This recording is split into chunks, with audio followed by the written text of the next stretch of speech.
Hello again everyone, welcome back to ptet.chemistry channel. So in this restructured format kind of tutorials, I won't be showing question paper. For instance, this is a 9701, it's for the Cambridge International A-Level for the June 21. So it's the summer 2021, a very recent paper. This is paper 1-2, so this is a multiple choice tutorial. But obviously I will be showing the question paper. As a result of what happened, they made me having to delete most of my tutorial videos before this. But anyway, so the same format applies in this kind of restructured tutorials. I'll be thinking out loud.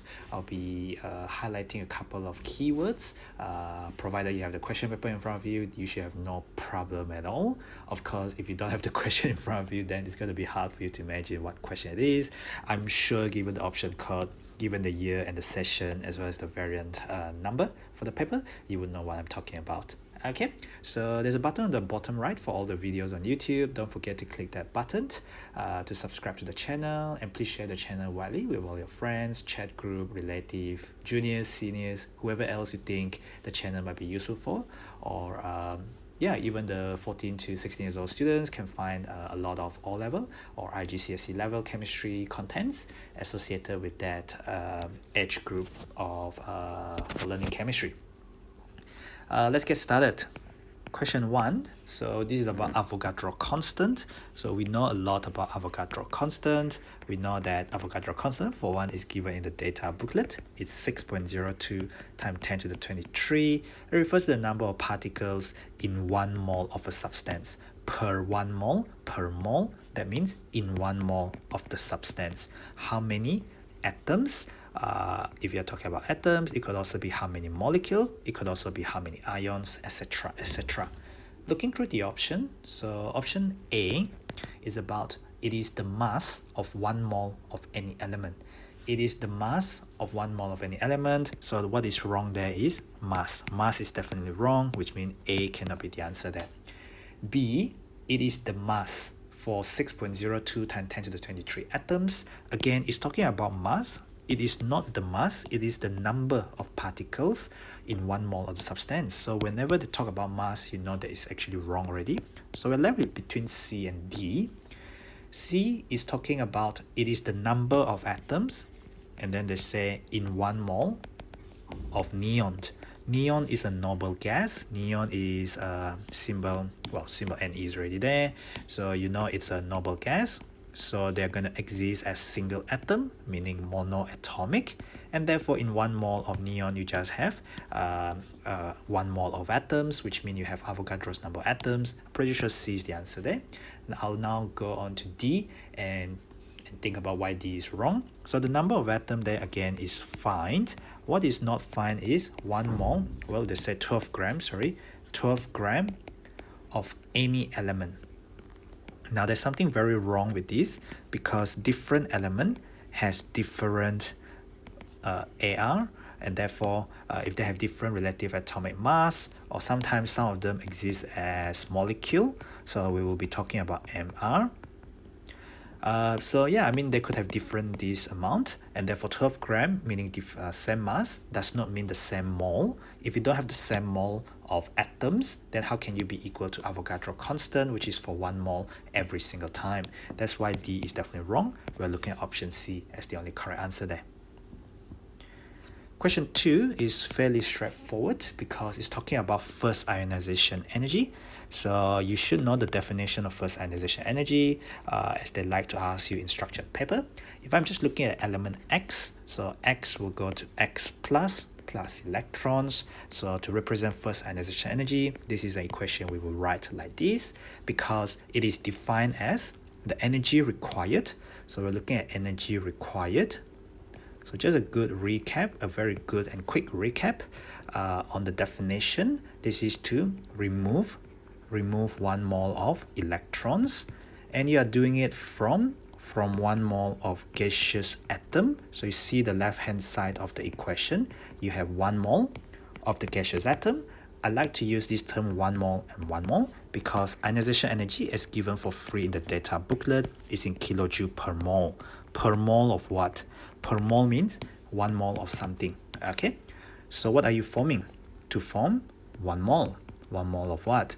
1 mole of gaseous ion, and that's not good enough because this ion has a specific charge, so you gotta mention with a +1 charge.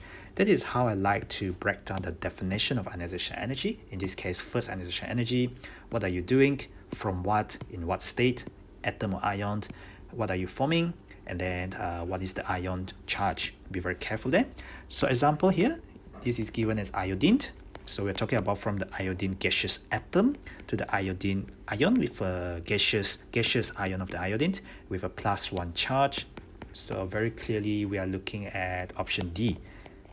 Okay, the other option A, is gaining electrons, so that's to do with something in A2.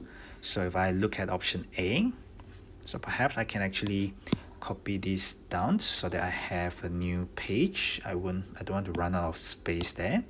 Let me just move it on to a new page. I'll very quickly go through the other options and tell you why they are wrong. So option A is showing you an A2 concept. Well, actually, it's not really an A2 concept here. This is straight from the molecule gaining electron. So ideally speaking, we actually have to go through iodine gaseous atom like this and then go there. This is called first electron affinity and is an A2 concept which you will learn in A2 energetics. This thing has a change there, and obviously this going to this, both in the gaseous state, you are breaking half the bond energy of the iodine there. Okay, option B is basically this first electron affinity there. So that is option B. As I said, there is your A2 concept there. What about option C? So option C is trying to confuse you.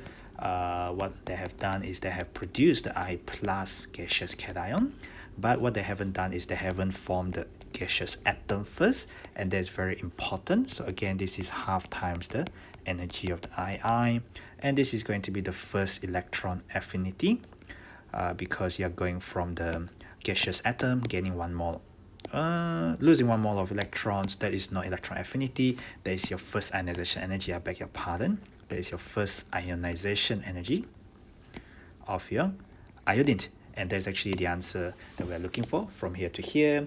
However, that is going to be option D, which is why D is the correct answer and none of these A, B, and C.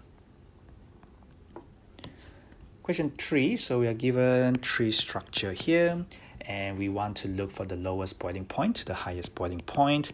Boiling point for simple covalent molecule is to do with breaking weak intermolecular forces of attractions. So we just need to break intermolecular forces of attraction. So what can we see here? So I was just talking about simple covalent molecule, but then I had a look at it and then I saw Z. Z is quite special because Z actually has a giant ionic structure. Let's discuss them a little bit further. So Z has got this sodium ethanoate, not ethanoate, but this is 1, 2, 3, 4. So this is called sodium butanoate. This is a salt. It's an ionic salt, so it's got cation and anion. So you can think about their structure. So these two have a simple molecular structure or simple covalent structure, whereas this one has a giant ionic structure. So in terms of what we are breaking for melting and for boiling, for melting or boiling, we just break weak intermolecular forces, but then for the ionic structure, we need to break strong ionic bonds between the positive ion and the negative ion. As a result of it, this thing is going to have the highest boiling point, so Z is going to be the highest boiling point. That leaves us as A or B, meaning C and D must be out. Between X and Y, so how do I decide which one is higher boiling point? Well, we're going to think about the intermolecular forces, of which you can hopefully realize that this one can form hydrogen bond with each other, and there's no hydrogen bond there despite you having oxygen, because there's no hydrogen bonded to the electronegative oxygen. This is an ester functional group.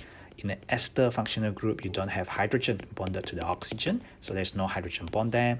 Hydrogen bond is stronger than just permanent dipole, meaning Y is a polar molecule, it has delta minus on the oxygen there, but then hydrogen bond is a lot stronger than permanent dipole, so Y is going to have the lowest boiling point because this is going to have a little bit higher boiling point than that.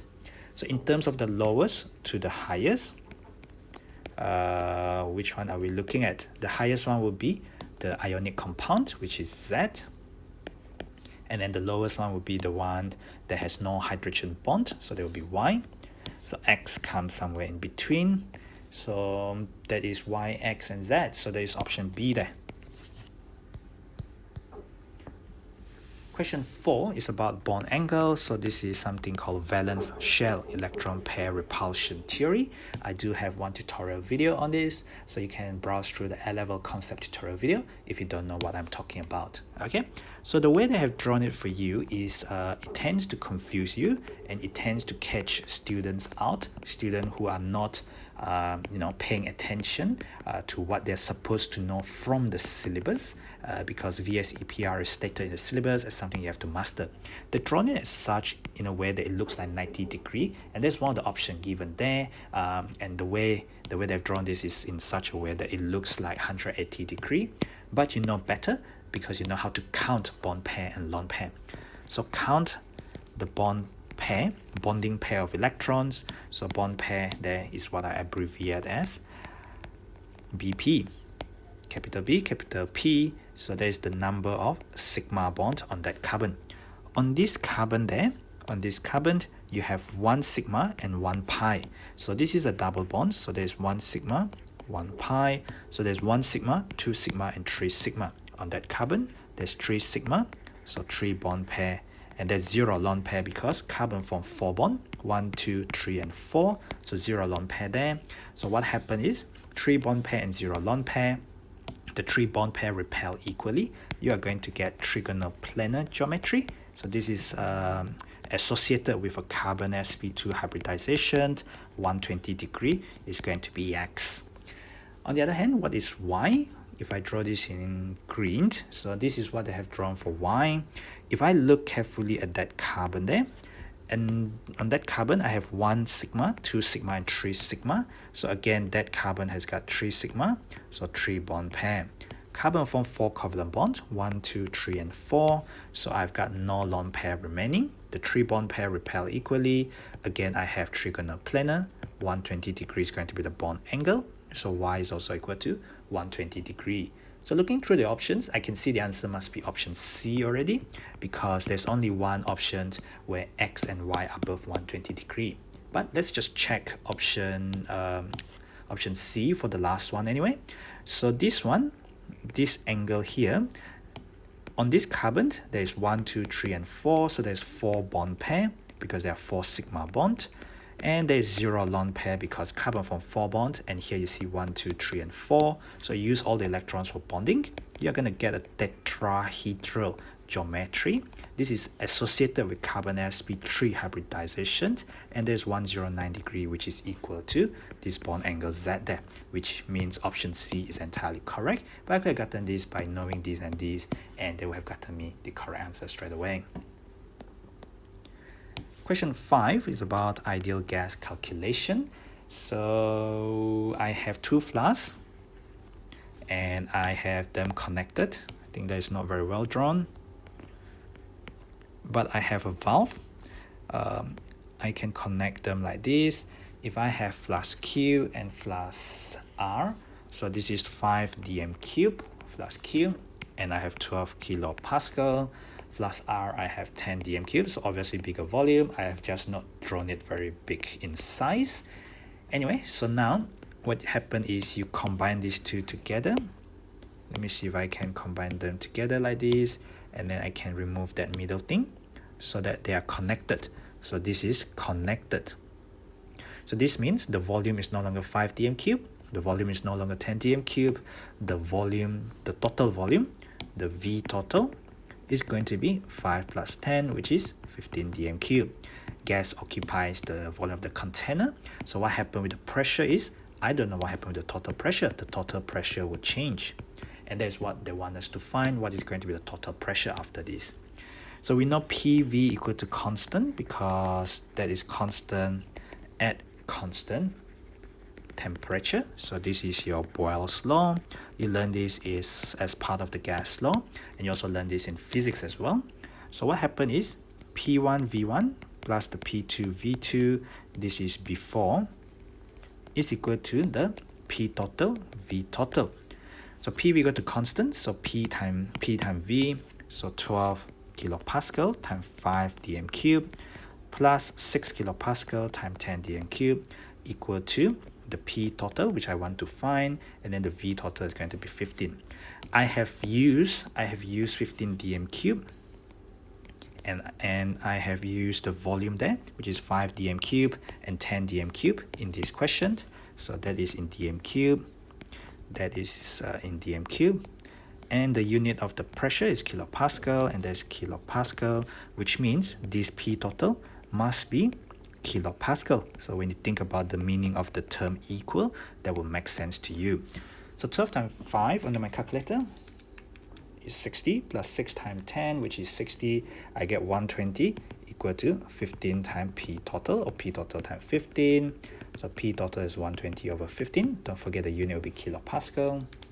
So that will give me P total of 8 kilopascal, and that is option A there.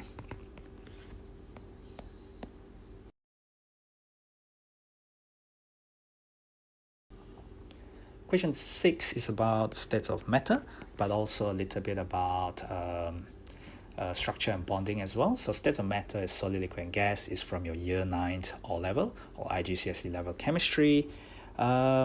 We have sodium chloride, which is going to be a giant ionic structure. So it's a solid at room temperature and pressure, so at RTP.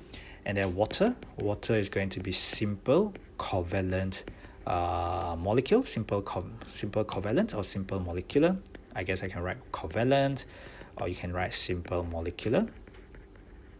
And then the state of water at room temperature and pressure is going to be, well, I mean, you know it as liquid water. And you got A. A is a mixture. If it is a mixture, it's a mixture of gases. So it is not a pure substance because it contains nitrogen mostly. It also contains oxygen, but it also contains other gases like carbon dioxide, argon, etc., etc. Okay, so these are mostly gases. They are gases, but it's a mixture of gases. So just to be aware, it's a mixture of gases. Now, in terms of how the solid particles are packed, looking at option A, particle held in a rigid structure, that's all right. Stationary is all right. Resistant to change of shape, I think A, B, C, D, that is perfectly all right. So I'm just going through the options. A, B, C, and D seems all right for solid. But in terms for liquid, which is water, can easily be compressed. That cannot be correct, which means A is definitely wrong already. Particle move, yes. Particle stationary, nope, not for liquid. So liquid particle can flow. They still have restricted movement, but they are not as bad as solid, where they just remain in their fixed position. Water cannot easily be compressed, so that is correct for liquid. Now looking at gases, so gases can easily be compressed. Oh well, I just remember that A and C is already out, so I just need to look at B and also D. Okay, if I just look at B and option D there, don't know if this is straight enough or not, but anyway, so if I just look straight on gases for option B and option D, option B, A, cannot be easily compressed. That is wrong. Gases can be easily compressed. Gases can be compressed. You think about your liquefied natural gas, so you can definitely compress gas, but they are not as easy to, I mean, they are easier to compress than solid or liquid, but of course you still need a bit of pressure in order to compress gas. So I would say that D is going to be the best answer there. So yes, they talk about can easily be compressed, well, relative to solid, relative to liquid, but obviously we still need to put in pressure in order to compress these gases.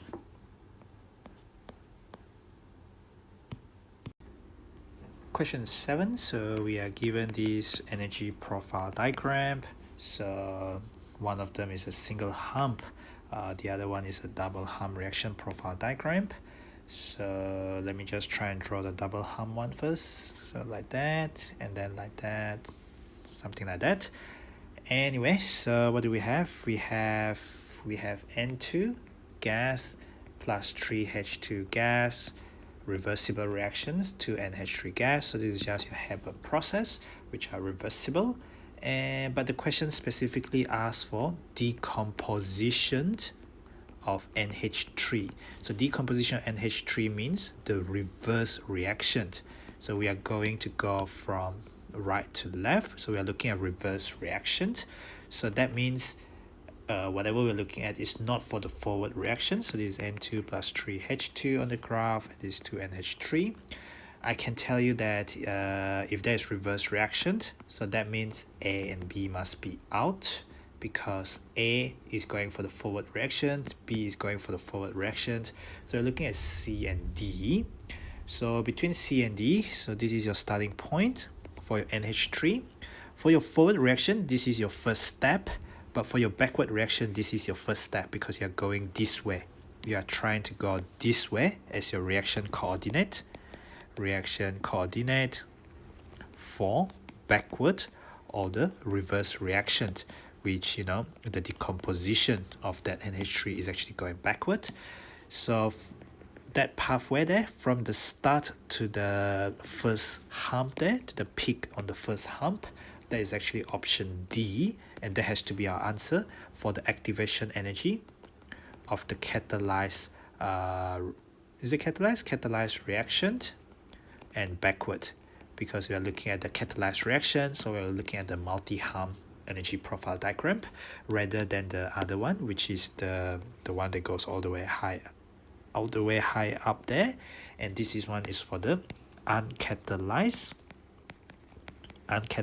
EA, and that is why it is a single hump reaction profile diagram. A single hump reaction profile diagram would mean that it doesn't have alternative reaction pathway, because it is uncatalyzed. No alternative reaction pathway with a new lower activation energy. So having said that, so this option C cannot be the answer, even though it's for the reverse reaction, and we already crossed out A and B because those are for the forward reactions, whereas decomposition of the NH3 is looking at the backward reactions very, very clearly there. Okay. Question 8 is about bond energy calculation. So we're given N2 plus O2 giving you 2NO. We have delta H equal to plus 1 at 0 kilojoule per mole there. We are asked about the bond energy of the bond between the atoms in NO. So I have ENO there. I don't want to confuse you, but actually the bonding between nitrogen and oxygen in NO is actually a bit tricky, because this has got 7 electrons total, this has got 8 electron total. So when they form bond, there's 15 electrons altogether in this molecule. So it's actually, there is an unpaired electron in the molecule, and O is actually a radical because it's got unpaired electrons, having 7 electrons on the nitrogen and 8 electrons on the oxygens, so 15 electrons altogether. So what happened then is I have nitrogen-nitrogen triple bond, oxygen-oxygen double bond. I don't want to confuse you with the bonding there, so I just leave it as energy, bond energy of the NO, of which we have 2 of these bonds. We have the enthalpy change of that reaction, so that is defined as the sum of the bond energy broken minus the sum of the bond energy formed. The enthalpy change there is plus 1 at 0 kilojoule per mole. The bond energy broken, I am breaking one of that nitrogen-nitrogen triple bond. So going straight to my data booklet, onto the bond energy, you're looking for nitrogen-nitrogen triple bond. Where is it? 944. So 1 times 944 kilojoule per mole. You're also breaking 1 mole of the oxygen-oxygen double bond. So 1 times 496. And then you take away the bond energy formed, which is 2 times the energy of the NO. So close that bracket. So there is a minus there. Move that to the other side and move the plus 1 at 0 to this side. I'll get 2 times the energy of the NO. So 1 times 944 plus 1 times 496, I get 1440. Move the plus 1 at 0 to the other side, I get minus 1 at 0. So 2 times energy of the NO is equal to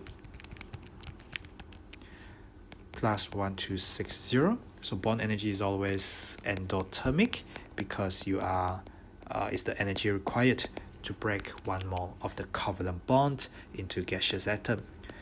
So 630 kilojoule per mole for that energy of 1 NO. Well, for the energy of the bond between the atoms in NO. So this is very clearly option A there. Question 9 is a question on redox. So this is the equation given: SnCl2 plus 2HgCl2, which is mercury 2 chloride, and then you get SnCl4 plus Hg2Cl2. So what is interesting in this reaction is we can see the chloride is chlorine minus 1. The overall compound has no charge, so the overall oxidation number of a compound is 0. So the tin there is actually tin plus 2. I'll just quickly show you that the tin oxidation number there is plus 2. So the tin there is tin plus 2. How about the chloride there? The chloride there is also going to be minus 1 for HgCl2. How about if I use a different color? So what happened then is you have 0 for the overall HgCl2. Hg is what I want to find. So I have 2 times minus 1 for the chloride. Hg going to be plus 2. So the oxidation state of Hg is plus 2 in HgCl2. Let's try a different color again. So the chlorine there is minus 1 again. You could do the same exercise and you will end up with tin being tin plus 4 in SnCl4. And last but not least, you could do the same thing for that. Chlorine minus 1. So what happened then is 2Hg plus 2 times minus 1 equal to 0. So 2Hg equal to plus 2. Each Hg is plus 1 there. So there's mercury 1. So looking at mercury 2 going to mercury 1, that is a reduction because that is a decrease in oxidation number. And we have plus 2 tin going to plus 14, so that is oxidation because there is an increase in oxidation number from plus 2 to plus 4. So which species is being oxidized? So this species undergo oxidation. So we're looking at this species that undergo oxidation. So it is this species that get oxidized. So this one gets oxidized, which means this is tin plus 2. So that is what we want. Tin plus 2 get oxidized. So there's option A there. Question 10 is about equilibrium. So there's a bunch of calculation here. Let's see if I have enough space to do it here. I probably do. So let's just get started. This is the equation that we've been given, and we are told about the initial mole that we put in. So these are initial mole. The initial mole of hydrogen gas is 3.60. So I just move that a little bit to the left to give myself a bit of space, and I have 2.00 mole of iodine. I have no hydrogen iodide to begin with because this was what I mixed to begin with, and then I seal them up so that I have a closed system. Then I can get dynamic equilibrium, and I maintain it at a constant temperature. So what happened at equilibrium? So in terms of equilibrium mole, I have 3.20 of hydrogen remain. So how much is the change? The change there from 3.60 to 3.20 means some of the hydrogen has reacted. So 3.60 minus 3.20, so 0.40 change in mole. So 0.40 mole of H2 reacted. If you have 1 mole of H2, they will react with 1 mole of I2. If you have 0.1 mole of H2, they will react with 0.1 mole of I2. If you have 0.40 mole of H2 reacted, therefore, you will also get 0.40. You also get 0.40 mole of I2 reacted. So if you reacted 0.40 mole of I2, that means 2.00 minus 0.40. Because you reacted that much, you're going to get 1.60 mole of I2 remaining at equilibrium. Looking at the equation, 1 mole of these react with 1 mole of these to give you 2 mole of these. So if 1 mole of these give you 2 mole of Hi, if 0.40 mole of H2, then you're going to get 0.40 times 2 that will get produced. So we're looking at the change there. So the change is going to be 2 times however much the mole of H2 that reacted, which was 0.40 mole. So let me say it again. 1 mole of H2 give you 2 mole of Hi. 0.40 mole of H2 reacted to give you 2 times 0.40 mole of HI as a product, so 0.80. You started with nothing, but this is how much of HI produced, or you can say formed. So what happened there is 0 plus 0.80, you end up with 0.80 mole of HI at equilibrium. This question is about Kp. So Kp is slightly tricky because once you get your equilibrium mole, so the sum of your mole at equilibrium is required to do Kp, so 3.20 plus 1.60 plus 0.80. So I got 5.6 on my calculator. I should really write it as 5.60 to be consistent with the 3 significant figure or 2 decimal places that's given in this question. Anyway, having had the sum of mole at equilibrium, what I'll do is I will get a partial pressure. So partial pressure is to do with mole fraction. So the mole at equilibrium is 3.20. So 3.20 over 5.60 multiplied by the total pressure, which unfortunately is not given in the question. I just write P total. So partial pressure is the mole fraction of that particular thing at equilibrium. The mole fraction of that particular reactant at equilibrium will be how many mole at equilibrium divided by the total mole at equilibrium times the total pressure, which we are not given in the question. I just write P total for the time being. I have 1.60 equilibrium mole of I2, so it's 1.60 divided by 5.60 P total, and same goes for that of the other one, the HI product, so it's like that. Last but not least, I just need to calculate Kp. So what happened with Kp is Kp equal to partial pressure of HI square, because it's to do with partial pressure since it's Kp, and it's got a square because there's 2 in front of the balance equation, and then that is divided by partial pressure of H2, partial pressure of I2. I can sub in all my values as stated in my equilibrium table. So I got 0.80 over 5.60 P total, square the whole thing, and then that is divided by 3.20 over 5.60 P total. I am really running out of space here. I should really move this to a new page actually. In fact, that is what I will do so that I will not run out of space. I should have done that from the very beginning actually.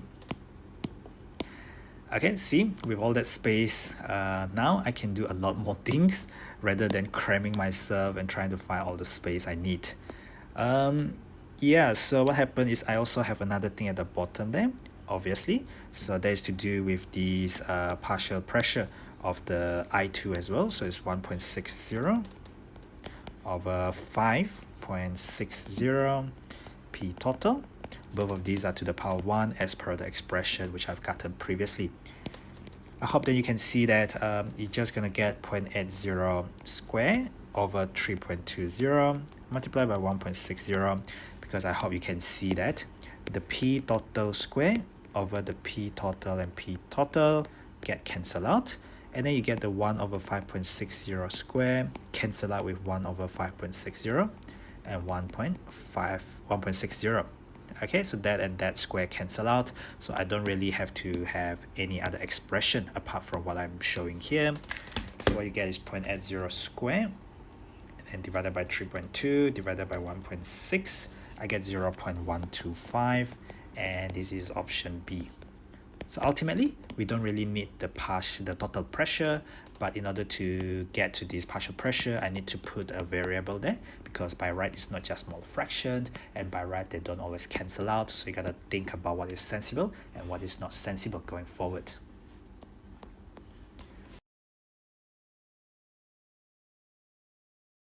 Question 11, so what do we have here? This looks like a rate of reaction, so we have got a couple of experiment number. Let me think if I should really, yeah, I think I should probably copy them down to 1, 2, 3, 4, 5. So what I have is 0.10, 0.10, 0.10, 0.20, and 0.40. So the reason I was thinking about whether I should copy them down or not is that it's quite hard to explain these numbers without actually showing you what happened with the number. So I mean, it's nice and easy with the paper in front of you. It's not that easy if I don't show the question paper for the people who are trying to understand these without access to the question paper. So this is to do with rate of forming Z, and this is mole per dm cube per second is to do with rate, which is to do with change in concentration over change in time. This is the starting concentration of Y, so this is in mole per dm cube, and this is the starting concentration of X, which I can just draw, write using square bracket of X, and that is in mole per dm cube as well. So I'm not going to show lines here, just like the proper table. So we are told that there's a reaction between X and Y. So X plus Y go together to form Z. So this is the rate of formation of Z, which is the product. So which statement is correct? First of all, if you read through statement A, so statement A says rate of reaction is directly proportional to the concentration of X. This is called directly proportional, and that is only true because it is to do with to the power of 1 there.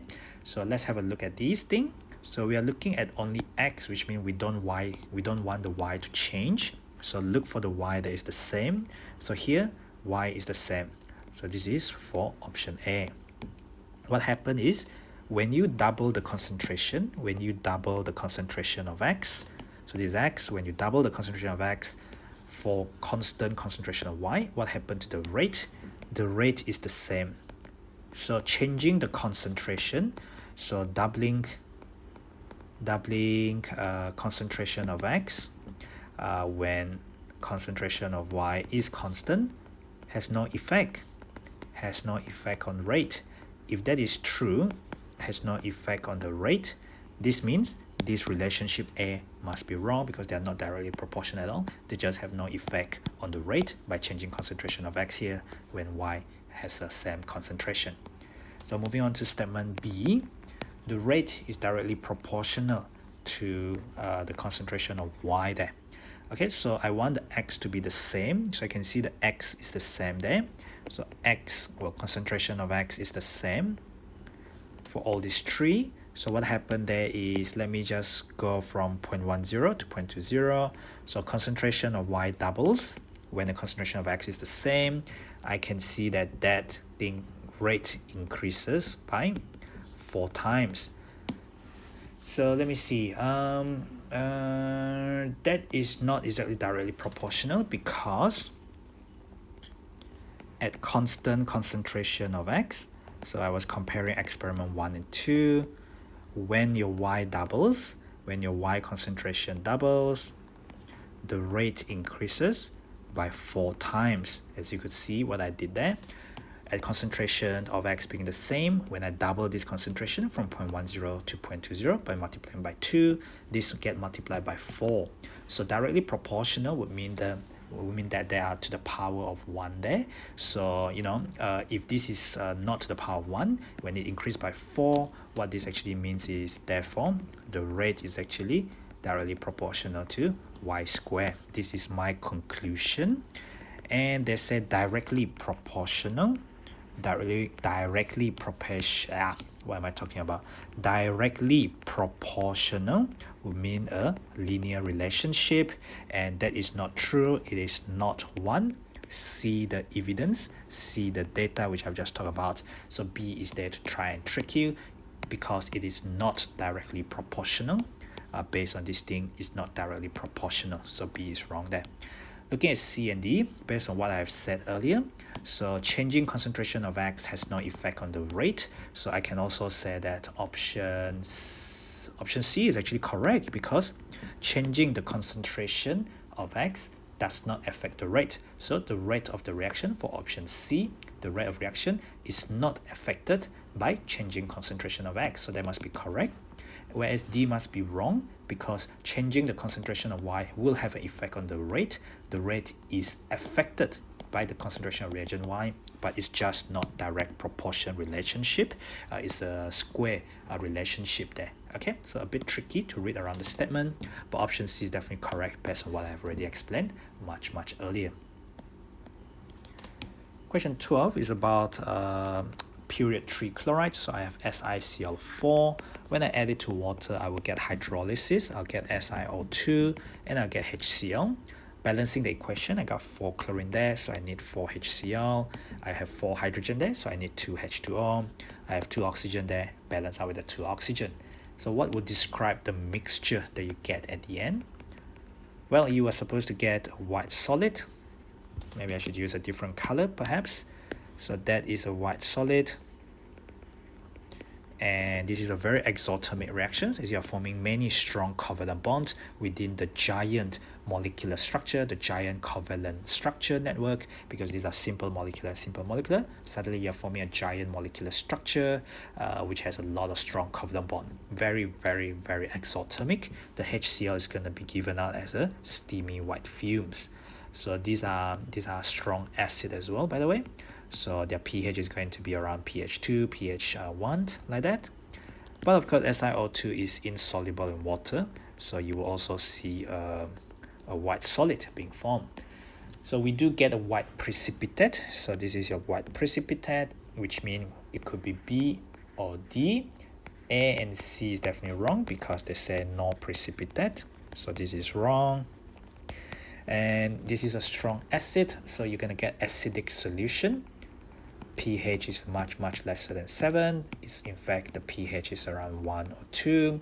So we are looking at option acidic solution with white precipitate. Option B there cannot be D. Okay. Question 13. So we have more chemistry of the period 3 elements.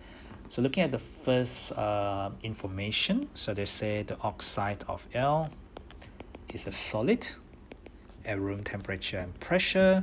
They say that it has a giant structure. So when you think about the period 3 oxide, so you go from Na2O, MgO, Al2O3, SiO2, you can get P4O10, you can get SO2 or SO3, P4O10 or P4O6.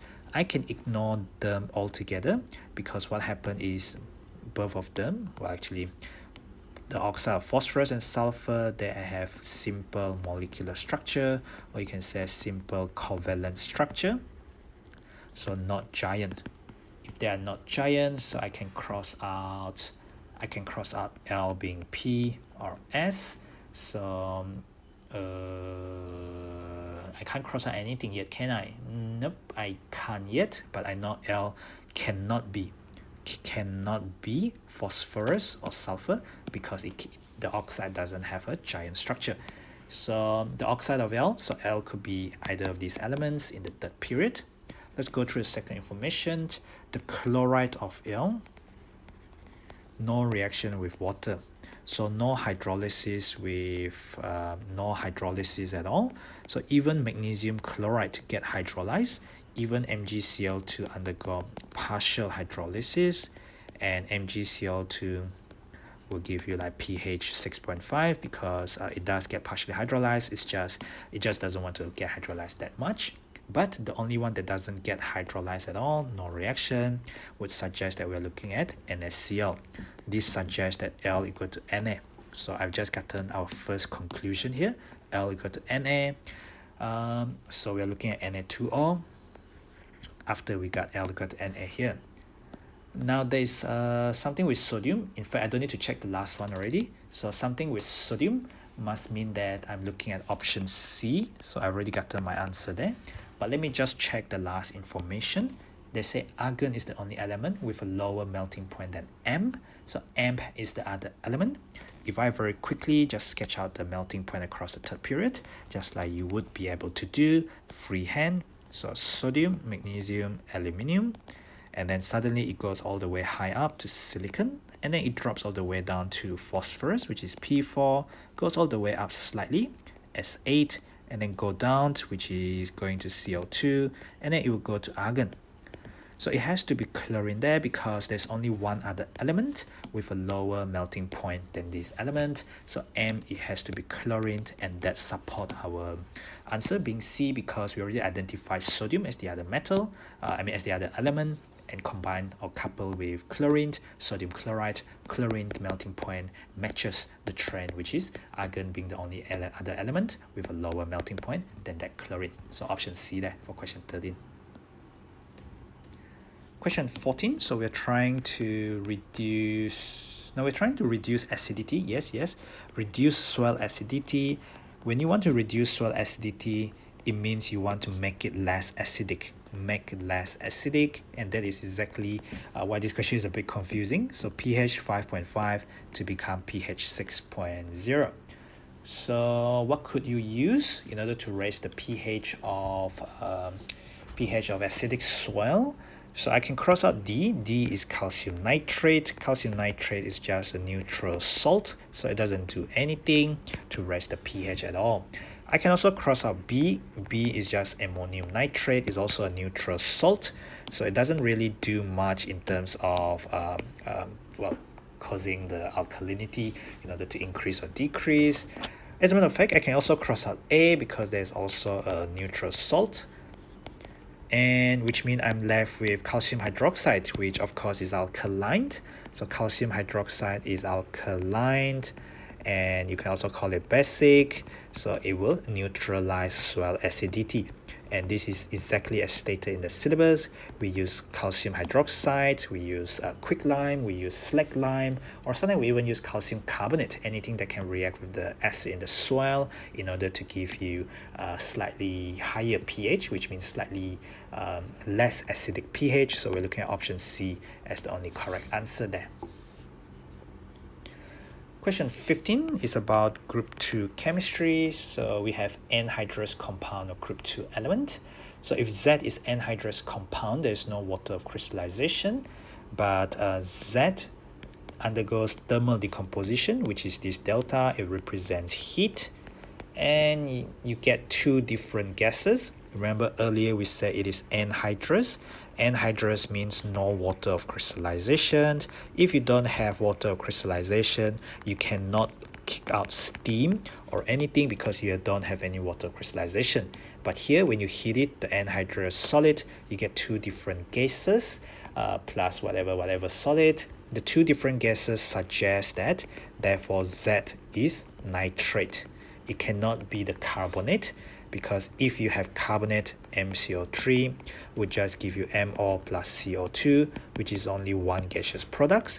But if you have MNO3 twice, because it's a group 2 metal nitrate, that means M2 plus NO3 minus. You need two of them to get you this formula. What you're going to get is MO, you're going to get NO2, you're going to get O2, and then there's going to be a solid, gas, and gas. You get two gaseous product. Whatever you write has to be balanced. 2 nitrate will give you 2 NO2. And if that's true, you get 1 oxygen and 4 oxygen, giving you 5 oxygen. And you have 6 oxygen here. You need half mole of that O2 to balance the equation there. Okay, so having had a look at it, 2 gases given out from heating an anhydrous solid, whether carbonate or nitrate, that doesn't have any water crystallization. Therefore, we don't have any water or steam given out. Meaning water given out steam because you heat it. Therefore, we're just looking at nitrate. If we are looking at nitrate, that means I can cross out option A, and option C definitely is wrong. What else can we say? There's also the information on thermal stability. So that says Z has relatively low thermal stability. So it is quite unstable to heat because it's not very stable to heat. Low thermal stability means not very stable to heat. Not very stable to heat. That means you decompose easily. Therefore, easy to decompose, easy to thermally decompose. And this is true as you go up to the higher in group 2, where you have radius of the cations is smaller. So looking at option B and option D, you can definitely tell the magnesium is going to be smaller than the barium 2 plus, because barium 2 plus further down the group 2 with a lot more shells, it's gonna be much harder to decompose. So it will have a higher thermal stability, whereas this one will have a lower thermal stability. We are looking at option D as our only possible answer for this question, because magnesium nitrate will give you 2 gases. Magnesium nitrate decompose easier compared to barium nitrate there.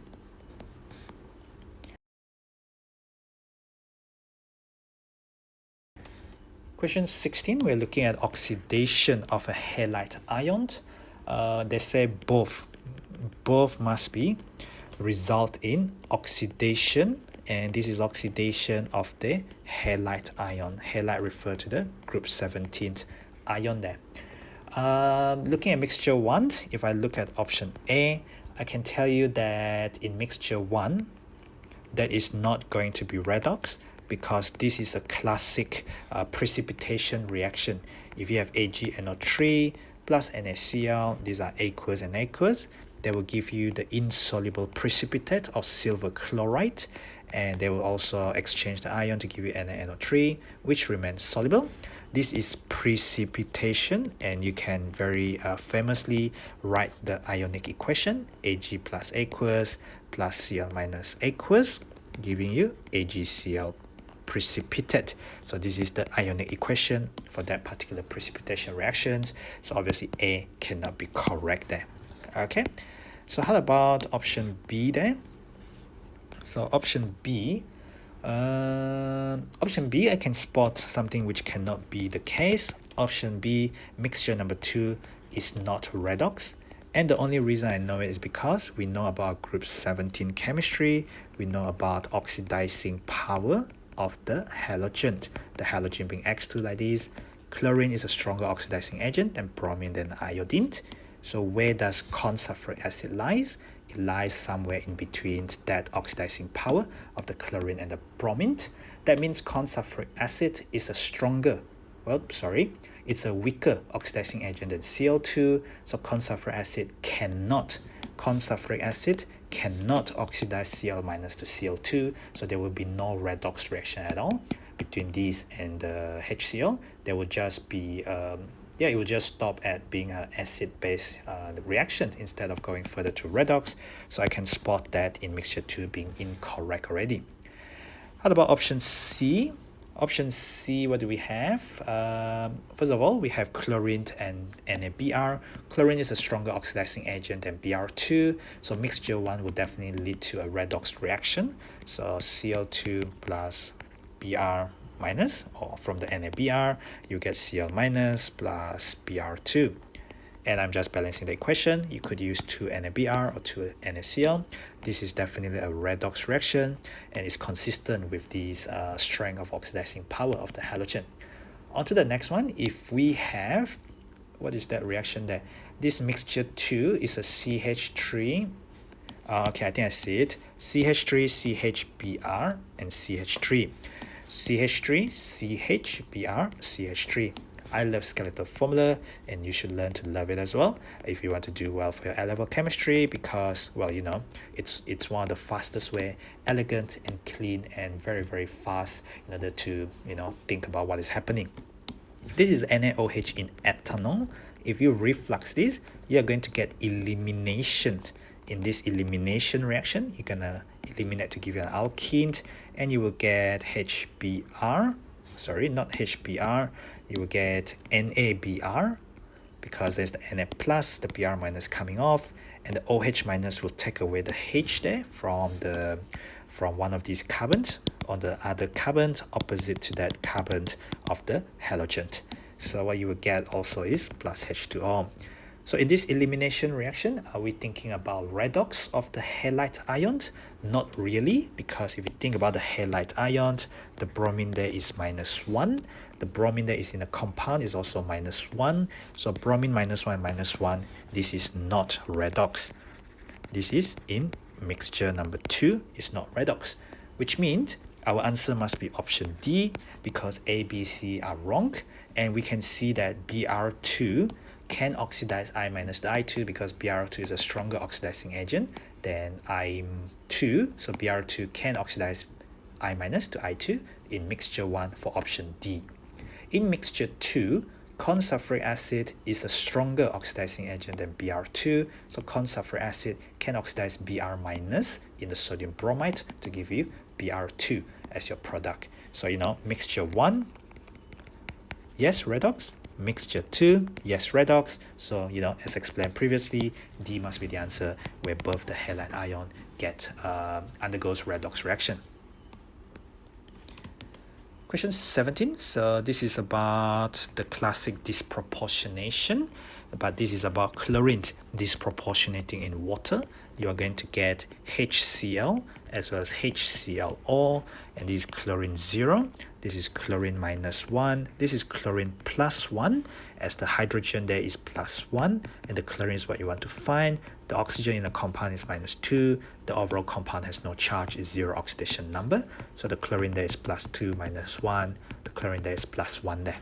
Okay, so both the chlorine, or in fact the chlorine 0, is both reduced, so this is reduction, so it is reduced there, but it's also oxidized in that same reaction.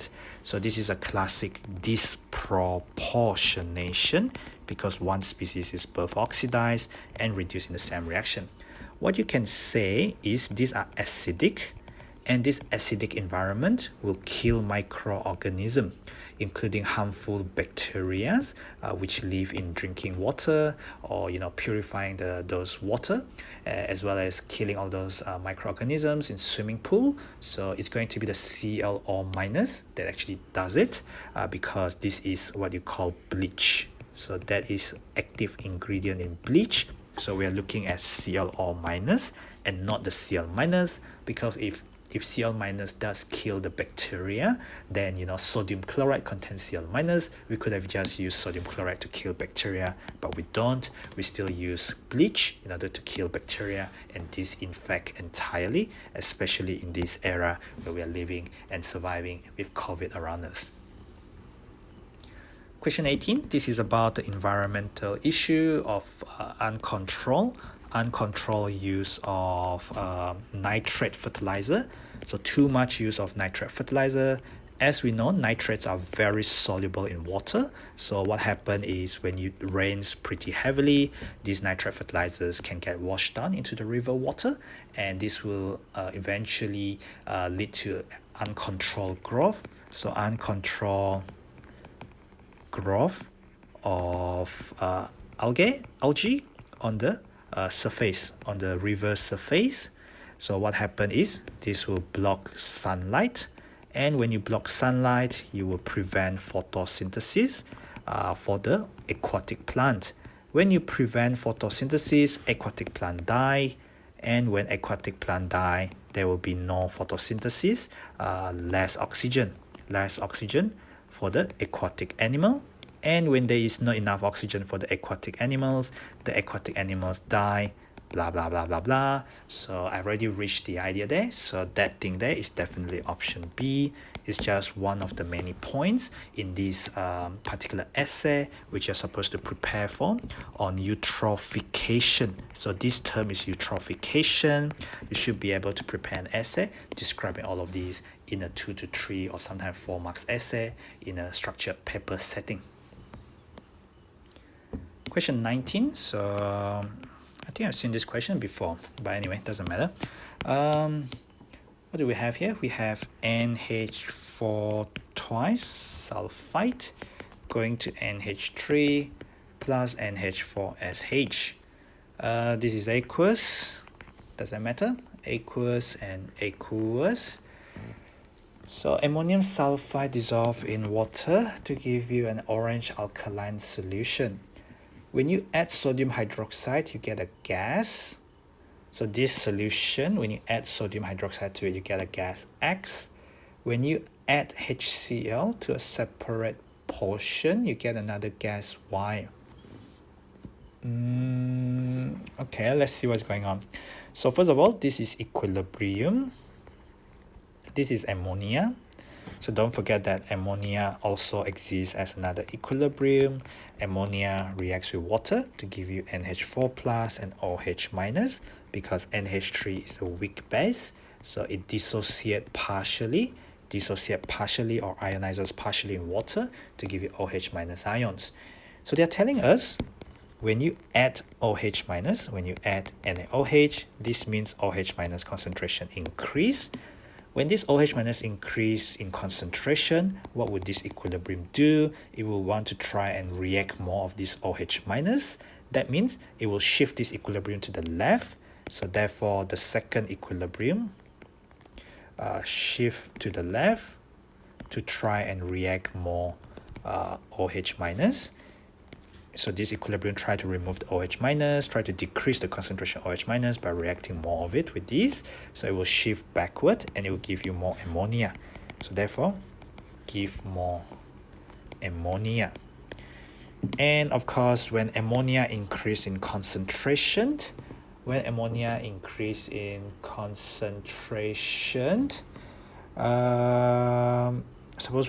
in concentration, I really want to go this way to try and remove the ammonia.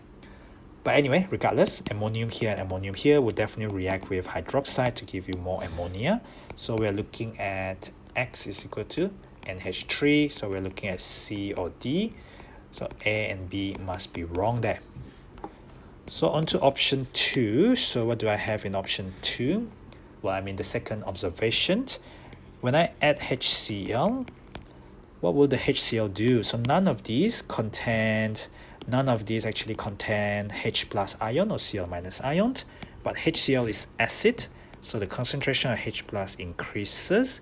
Therefore, it will neutralize or it will react with OH minus. Guess what? The NH3 does dissociate to give you OH minus. If I react with OH minus, so that means the concentration of OH minus will actually go down. And when the concentration of OH minus go down, this second equilibrium will shift to the right to give you more NH4 plus. When shift to the right, there will be lesser NH3. So therefore, second equilibrium shift to the right hand side. So the concentration of NH3 goes down. When the concentration of NH3 goes down as this equilibrium shift to the right, then this NH3 goes down in concentration. This first equilibrium will shift to the right hand side in order to try and increase the concentration of these. So the first equilibrium will shift to the right as well to try and replace more NH3. So first equilibrium also tries to shift to the right hand side to try and increase the concentration of NH3. So what happened then is, I will shift to the right hand side. And when I shift to the right hand side to try and get more NH3, I'll get more NH4SH. And what will this NH4SH do? Let me try and think.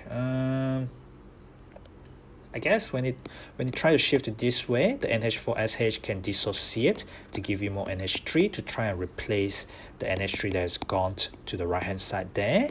So what happened then, you could also kick out the H2S as a result of these dissociating to give you NH3 and also H2S.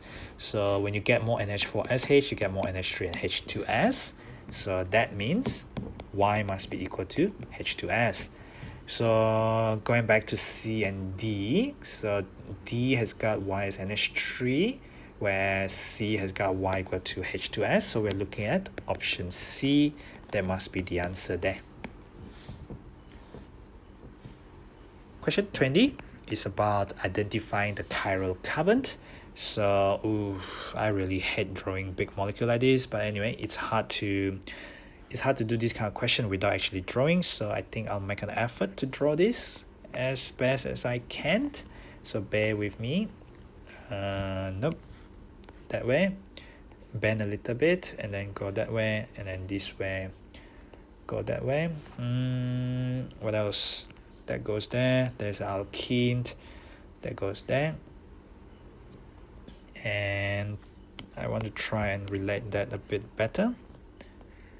So it goes there, and then does it go there? No. What am I doing? Okay. So I have a double bond there, and I have that. Then I have two carbon, one carbon, two carbon, like this. That doesn't look good at all. One carbon, two carbon, like that. Okay, that looks a bit better. One carbon, two carbon, like that. And nearly getting there. I think I've gotten it all on that now. So we got to read the question carefully. So that is P. What happened with P is P undergo a reaction. P undergo a reaction with excess hydrogen gas. So excess hydrogen gas will give you Q, so you lost a double bond there, you lost a double bond there, and you lost a double bond there. So this is excess hydrogen in the presence of nickel catalyst, which is actually going to be your heterogeneous catalyst, because these are not gaseous state. Sorry, these are not solid, whereas this is going to be solid. Okay, so most organic compounds tend not to be solid unless it has got very strong intermolecular forces. In this case, these are most likely a liquid because there's not even any hydrogen bond at all. Okay, I'm pretty sure this is heterogeneous because I'm pretty sure this is a liquid. Okay, anyway, not that they do ask you, so perhaps I can just cross that out because that's not being asked by the question. So that is going to be Q, and they ask you how many chiral carbon is there in Q, not in P, so be very careful there. Let me try and put an asterisk on the chiral carbon. I can spot one there, I can spot another one there, another one there, and another one there, and another one here as well. So there's no chiral center there because these two groups are the same. This is a CH3, no chiral carbon, CH2 and CH2, CH2 and CH2, CH2, CH2, CH2, CH2, CH2, no chiral carbon. CH3 also have no chiral carbon. So I'm looking at this junction here where the carbon has got one hydrogen and, well, three other groups, because together with the hydrogen, then those carbon with the asterisk that I've marked will have 4 different groups of atoms attached to them. I've got 1, 2, 3, 4, 5. So I've got 5 chiral carbon atoms there. So we're looking at option B, and that is not from this alkene starting material, but in the product Q after you react this with excess hydrogen, where you're going to reduce each and every of these alkene there.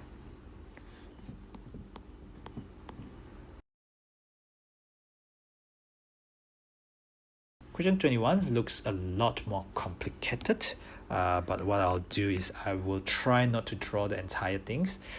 Do I want to draw the entire thing? Let me see. Let me try and copy this picture from somewhere. Okay, I'm back having copied this photo from somewhere. Okay, somewhere, which I'm not going to tell you where, but you know, I have copied this photo from somewhere. Let's just quickly brush through it before I get into trouble for even having it in the first place. So what do we have? We have different steps here, step 1, 2, and 3. We want the correct description of the 3 stages. So hopefully you can see from here to here. Here you have got no carbon-carbon double bond. Here you got a carbon-carbon double bond. So you have kicked out some hydrogen. So you got to minus your hydrogen. So from one thing, you kick out something. This is definitely elimination. So it cannot be oxidation. Can it be oxidation? Yes, it can be oxidation. It's not probably elimination because we are losing carbon. Sorry, we are losing hydrogen. So in the context of organic chemistry, in the context of organic chem, reduction is loss of hydrogen. Reduction is loss of hydrogen, which this carbon has lost 1 hydrogen, this carbon has lost 1 hydrogen. So altogether you have lost 2 hydrogen. Okay. I can't necessarily say it's minus H2, but what I can say probably is minus 2 hydrogen atoms. Okay, and going from there to there, again, I have lost even further hydrogen, so minus another 2H. And then going to the last one, this is a carboxylic acid, and this is a primary alcohol because the carbon with the OH is bonded to one other carbon, so it's a primary alcohol. Carboxylic acid to alcohol, that is going to be reduction of carboxylic acid to primary alcohol. You use lithium aluminium hydride in dry ether. So it seems like all the 3 steps there is reduction, and also reduction. Or do you want to call the first one elimination? Step 3 is definitely reduction. That one I can say is definitely reduction. So we are from that step 3, we can see that B and D is definitely correct, which means A and C are definitely wrong. So between B and D, we are looking at, what am I doing? Reduction is gain of hydrogen. Oxidation is loss of hydrogen. Oh gosh, okay. I feel so silly now. Anyway, doesn't matter. So these things happen when you are not careful, and I'm just lucky that the other options actually could help to back me up on what I'm trying to say here. So oxidation is gain of oxygen or loss of hydrogen. So going from there to there is oxidation. Oxidation is gain of oxygen or loss of hydrogen. So there's oxidation. This one is in terms of this functional group there. So this carbon with the carboxylic acid has lost the oxygen and has gained the hydrogen. So this is reduction. So oxidation, reduction. We are looking at option D and not option B. So option D must be the correct one there. Okay, if not for the MCQ, I would have made that mistake there. So anyway, so you gotta take a win when you get it. So I'll take this as a win that the other option kind of saved me when I was kind of a bit dumb and get lost in my quest for this question. Question 22. So what do we have here? Another organic chemistry question. We have X. Why am I doing? Nope, I don't want that. We have X going to this compound there. I've just quickly scribbled it, so I better make sure that it's correct. 1, 2. So this is Y. Compound X can be converted to Y in a single step. So each of A, B, C, and D, they are all cyclic. And what is important is they all have carbon-carbon double bonds. So we are looking at oxidative rupture or oxidative cleavage or oxidative rupture of the carbon-carbon double bond using the hot acidified KMnO4 or MnO4 minus. Has to be hot and concentrated. So what happened then is you're gonna rupture the carbon-carbon double bond entirely. So when you have RCH double bond, that is going to give you RCO2H. When you have RCR dash double bond, that will give you RC or R, so they will give you ketone. And when you have CH2 double bond, that will give you CO2 and H2O. None of the cyclic structure, because you have cyclic structure, you're not going to get CH2, you're just going to get these two particular case study. Looking at this particular product, we have a ketone and we have a carboxylic acid. So we're looking at RCH double bond there and RCR dash double bond. What I can do also is, instead of going through the options, I can try this other method, stitch them up. So make this carbon 1, carbon 2, 3, 4, and 5. So carbon 1 and carbon 5 is going to stitch up together. That means they are the alkene is between carbon 1 and carbon 5. So we're looking at 5-membered ring. 5-membered ring. If we are looking at 5-membered ring, what does that tell us? C and D must be out because C and D are 6-membered ring. Okay, so 6-membered ring must be out of the question since 1 to 5 because there's double bond between carbon 1 and carbon 5 there. So just looking through option A and option B. So if I quickly draw option A, because now I have I don't need to draw for everything now, and option B is going to be that and what's the other one, like that. So what we can see is if I cleave that thing there will give me a ketone because it's a RCR dash double bond. That thing there, oops, sorry, not that, but that thing there is going to give me a carboxylic acid, so that's all right. If I cleave that is going to give me a ketone, whereas that is going to give me a carboxylic acid. So it seems like there's no easy way except to actually do for each and every one of these. So I'm just going to move this up a little bit so that I have a lot more space to work with. Okay, so let's try and cleave them. So if I cleave them, I'm going to get like this, and then carboxylic acid, and then I will get this and the ketone. Okay, so my diagram is a bit small, so perhaps I can draw a bit bigger now. That is going to be the ketone. So that and that and that and that and that. Okay, and let me check if there's the product first of all. So my 1 is on my ketone, so I'll just put 1 on my ketone, 2, 3, 4, and 5. I carefully look at the branch, the CH3 branch at position 4, the CH3 branch at position 4. I'm pretty sure this is what I want already. So option A is the correct answer. let's just go through option B and convince ourselves that option B is definitely wrong. So the product that you will get there is going to be that carboxylic acid, and that is your ketone there. Remember your ketone carbon just now was carbon 1. So carbon 1, 2, 3, 4, and 5. Look at your branch, your CH3. Your CH3 is at carbon 3, which is wrong, because just now in the answer given for, oops, sorry, not the previous question, in the answer given for this molecule Y, your branch CH3 is at carbon 4 there. So this is a carbon 3, so that's why B cannot be the answer there. So A must be the correct answer. Question 23, so we are reading some statement. So we have methane and bromine. So when you have methane and bromine, we know that this is a saturated hydrocarbon, so they will only undergo substitution.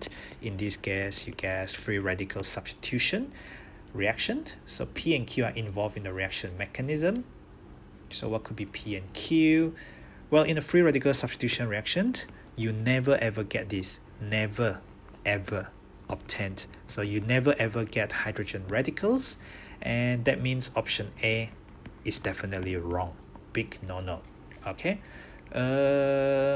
P and Q are both involved in the propagation steps as reactants. As your reactants. Let me think. And they are both involved in termination steps as reactants. Okay. So P and Q both are on the left hand side. Left hand side means reactant. On the propagation, for propagation, on the left hand side for propagation, they are also both on the left hand side, meaning reactant for your termination. The fact that they are both on the left hand side for termination, on the left hand side, so we are looking at radical and radical. They are both involved. Okay, so we're looking for two radicals. Am I correct? Let me think. Okay, so we're left between option B, C, and D. If I look at option B, that doesn't seem right. That doesn't seem right at all. P and Q are involved in the reaction mechanism. P and Q are involved in termination as reactants. In termination, we definitely have radical and radical recombined in termination step. Okay. So I'm very tempted to just say that, okay, I think these things for propagation, we are talking about separate step, because for propagation, you cannot have two radicals on the left hand side, but you could have the radical and radical involved as the reactant as two separate reactions. I think the key step or the key to this question is radical and radical recombined. Therefore, we are looking at option B, which means example for termination. I mean, B is the only one that has got radical and radical. So you can get bromine plus bromine. Well, I mean bromine plus CH3. You can get CH3Br. Of course, you can get Br dot plus Br dot, giving you Br2. You can also get CH3 dot plus CH3 dot, giving you CH3. In terms of propagation, so I could involve Br dot plus CH4. Like I said, radical plus no radical. Then you will get BrCH3 or CH3Br. And nope, that doesn't work. Sorry, I beg your pardon. So what will happen is you will get HBr and you will get CH3 dot. What happened then? The CH3 dot can react with more Br2 and you could get CH3Br plus Br dot. So in this propagation step, as you could see, the Br dot and the CH3 dot, they are both as reactants on the left hand side in the propagation step. They can also be the reactants in the termination step, either with themselves or with themselves or with each other. Okay, in the termination step, definitely the key giveaway there is involve both as reactants. For termination, we are talking about radical and radical combining together there. Question 24 is about halogenalkane chemistry. So we are looking at the rate of hydrolysis there. So we have 2 bromopropane versus 2 iodopropane. So 3 carbon there. This one versus iodopropane. So the energy of CBr is actually stronger than the energy of Ci. So perhaps I can actually move that down there and have that up there. So what happened then is the CBr bond is easier to hydrolyze. Oops, sorry, no, it's the other way around. So the Ci bond is easier to hydrolyze, meaning easier to break. And if that is easier to break, we will get precipitation with the silver nitrate of the silver halide, silver iodide solid, faster than AgBr solid. And they have different color. So when you have 2 bromopropane plus AgNO3, so when you have this thing plus aqueous AgNO3s and you heat it, you're going to get AgBr precipitate, which is going to be cream in color. So if there is cream in color, that means option B and option D is out. The faster rate of reaction, so you will get precipitation of AgI faster than AgBr because this bond energy there is weaker than that, and you can get it from data booklet. Or you can just know that this is a longer covalent bond. The longer the covalent bond, the weaker the covalent bond, as stated in the syllabus under chemical structure and bonding as part of covalent bonding syllabus. So because of that, we must have option faster rate of reactions with iodo, and the color of precipitate with 2 bromopropane is going to be cream. So we're looking at option C. Option C must be your correct answer there. Question 25, it's about mechanistic study. So we have a nucleophilic substitution. So nucleophilic substitution can be SN1 or SN2. So what we have is 2 chloro, 2 methyl propane. So I should perhaps start by drawing it first. So I have propane, like 3 carbon like this. At position 2, I have a methyl group, and I have a chlorine group there, and the rest is just CH3 like this. So the carbon with the halogen is bonded to 1, 2, and 3 other carbons. This is a tertiary halogenal alkane. A tertiary halogenal alkane really prefer to undergo SN1, so I will not go through SN2 because I have a tertiary halogenal alkane. If I have a tertiary halogenal alkane, I'll proceed via carbocation intermediate. So it's a double harm reaction profile diagram because it proceeds via a carbocation intermediate, which means we are looking at option A or option B. C and D is definitely out because C and D is to do with transition state. Transition state is what you associate SN2 with because it's a 1-step reaction, whereas SN1 is a 2-step reaction that proceed via carbocation intermediate. I'm just going to quickly draw you the mechanism now. Delta minus, delta plus, always draw the dipole first. Break the carbon halogen covalent bond. This is slow step. This is the rate determining step because the slow step.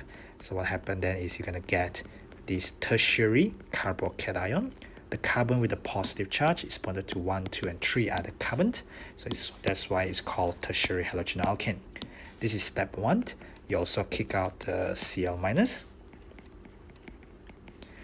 And then in the step 2, it's going to be the fast step because that is where the nucleophile comes in and attack your carbocation. So your nucleophile is just your CH3O. So it's your methoxide. So this name is called methoxide, and it's not the first time you have heard it. This thing is actually in alkoxide chemistry. When you react alcohol, in this case the methanol, with sodium metal, then you can get sodium alkoxide. When you have methanol plus sodium metal, you get sodium methoxide plus hydrogen gas. Okay, so that thing attacked the carbon there, and that will be fast because it's just a recombination of ions. So what you get is CH3 there, CH3 there, CH3 there, and it goes back to being tetrahedral because it was previously going via trigonal planar geometry with 3 bond pair and 0 lone pair. Initially, it was 109 degree tetrahedral with 4 bond pair and 0 lone pair. These are all your simple valence shell electron pair repulsion theory. Now it's back to 109 degree, 4 bond pair, 0 lone pair, tetrahedral geometry again. So our intermediate is this tertiary carbocation. So this is a tertiary carbocation because your carbon with the positive charge is bonded to 1, 2, and 3 other carbon. Your product is going to be this CH3 3 times and then CH3. So we are looking at option A, which is the only possible answer for this particular question there.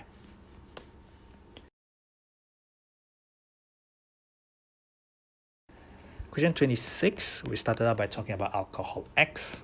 So X reacts with consulfuric acid. So this is alcohol. Alcohol reacts with consulfuric acid because this is elimination. This is elimination of H2O, meaning to say it has got a specific name of reaction called dehydration. You're removing H2O and you're producing alkene. But this alkene is a mixture of products. It's a mixture of products. So there's the information given. And we are told that two of them are structural isomers of each other. Structural isomers refer to same molecular formula but different structural formula. So same molecular formula, different structural formula. So make sure you know the different variations of structural isomers. Could be position, could be functional group, could be chain isomer. Let's get started with the possibilities. If you look at option A, hexane 2-ol, 1, 2, 3, 4, 5, 6, hexane 2-ol. So I have my hydrogen. There. I could get my double bond like this, like that. Of course, then I could also get the cis or the trans. So there's 1, 2, 3, 4, 5, 6. This is cis. 1, 2, 3, 4, 5, 6. This is trans because these two groups are on opposite side. These two groups are on the same side. So there's your cis there. But cis and trans is what you call geometric isomers. So it can't be structural. On the other hand, what I have is I also have this hydrogen here, which I've labeled in pink. Not a great color choice. I'll choose another color. Let's do brown. Then I can also get this alkene at the end there. So 1, 2, 3, 4, 5, 6. So between these two and these, they are going to be structural isomers because this is hex 1 in. Whereas the top two products, these are hex 2 in. So as I said, these two are definitely structural isomers. Specifically, they are positioned isomers that comes under structural isomer as you move the double bond around. Pretty sure that A is the answer that we're looking for already. Let me just quickly go through the other options and see why they cannot be the answer. Pentane 1-ol, so 1, 2, 3, 4, 5. Oops, I got one extra carbon there. 1, 2, 3, 4, 5. 1, 2, 3, 4, 5. So this is OH there. So I am just forming one product here. So just one product is not a mixture. So B cannot be the answer because I do not even get anything more than one product. With C, I have pentane 3-ol. Pentane 3-ol. So this is pentane 3-ol. As you can see, this is symmetrical about the center. So removing from that hydrogen is exactly the same as removing from that hydrogen. So I could show two different products like this, but this will be exactly the same as like that because it's 1, 2, 3, 4, 5. This is 1, 2, 3, 4, 5. You want the lowest number for your alkene. Of course, then you could justify that, oh, you know, this is trans. You could also have cis, which is going to be like that. 1, 2, 3, 4, 5. But don't forget that cis and trans are geometric isomers. So you don't have you don't have structural isomers because these are geometric isomers. So C cannot be the answer there as well based on the question. Last but not least, you have propan-2-ol. This is symmetrical again, just like the option C there. So you're gonna get just one product there, but you have no cis trans and also no structural isomers. So basically, you just get one product and you don't have a mixture of products, and that's the requirement stated in the questions where they say produce a mixture of products, and only option A could have given you those mixture. Question 27, so which one will form a strong organic base? You have strong and you have organic base. So we want something that will dissociate completely in water to give us OH minus ions. So let's see. Option A is not going to be the answer because if you have ethanol, when you react it with H plus and dichromate, this is oxidizing agent. This is green in color, and it will give you the chromium 3 plus aqueous, which is, oops, sorry, I beg your pardon. That was orange in color. This is your chromium plus 6 in your Cr2O7 2 minus. It goes to green, which is chromium plus 3 in Cr3 plus aqueous. Oof, what's wrong with me in this paper? Anyway, that's what happened with the inorganic side of things. What happened with the organic side of things is that you do actually have a color change from orange to green, but your product is going to be carboxylic acid. So it's the oxidation of primary alcohol, and this is acidic. This is not basic at all, so A is definitely going to be wrong there. B is about ethanol. So this is a setup where you will see something like this, and you could collect it over a water bath. Sorry, not a water bath, a water basin like this, a water trough like this, in a gas syringe or in a measuring cylinder like that. Of course, you need to seal that up. So what we have is a cotton wool soaked with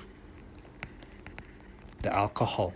In this case, your alcohol is just ethanol. So what and then you will have a catalyst like SiO2 or Al2O3.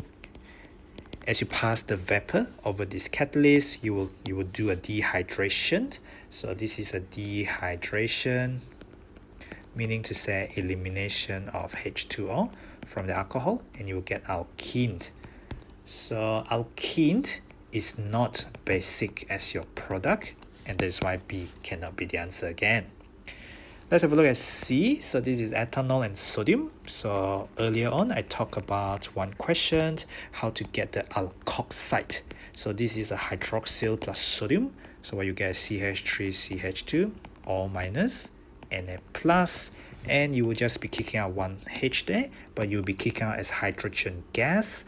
I only need one hydrogen atoms, so I have half mole of hydrogen gas.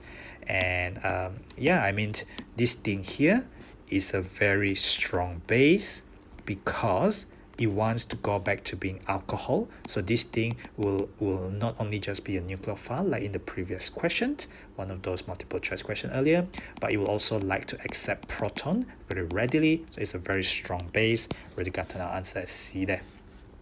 In D, if you have ethanol plus hydrogen chloride, you can get halogenoalkane. If you reflux this long enough under suitable conditions. So what happened with halogenoalkane is it is not a base, it's an electrophile. Okay, it's electrophile because this is delta minus and delta plus. It makes the bond polar and it makes the carbon very prone to attack by nucleophile. But what it is not is it's not a base. Only this is a base.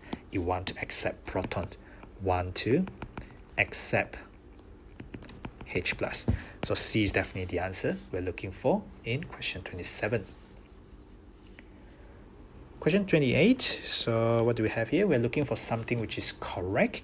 This is actually a nucleophilic addition mechanism. So sometimes they do like to ask you in theory paper, you should know at least one, well, you should know at least all 5 of those A-level mechanisms. You can have a look at my A-level concept tutorial playlist. Those were never deleted when I did a mass deletion due to the copyright issues, because those were original videos that I made about a year ago now, I think. So if I just look at my original compound, which is this aldehyde, so it's a propanel because 1, 2, and 3, so it's propanel because it's a 3-carbon aldehyde. I label my dipole as such. Of course, then my reactant is this HCN, but I need a KCN or I need NaCN as my catalyst because it's going to be ionic.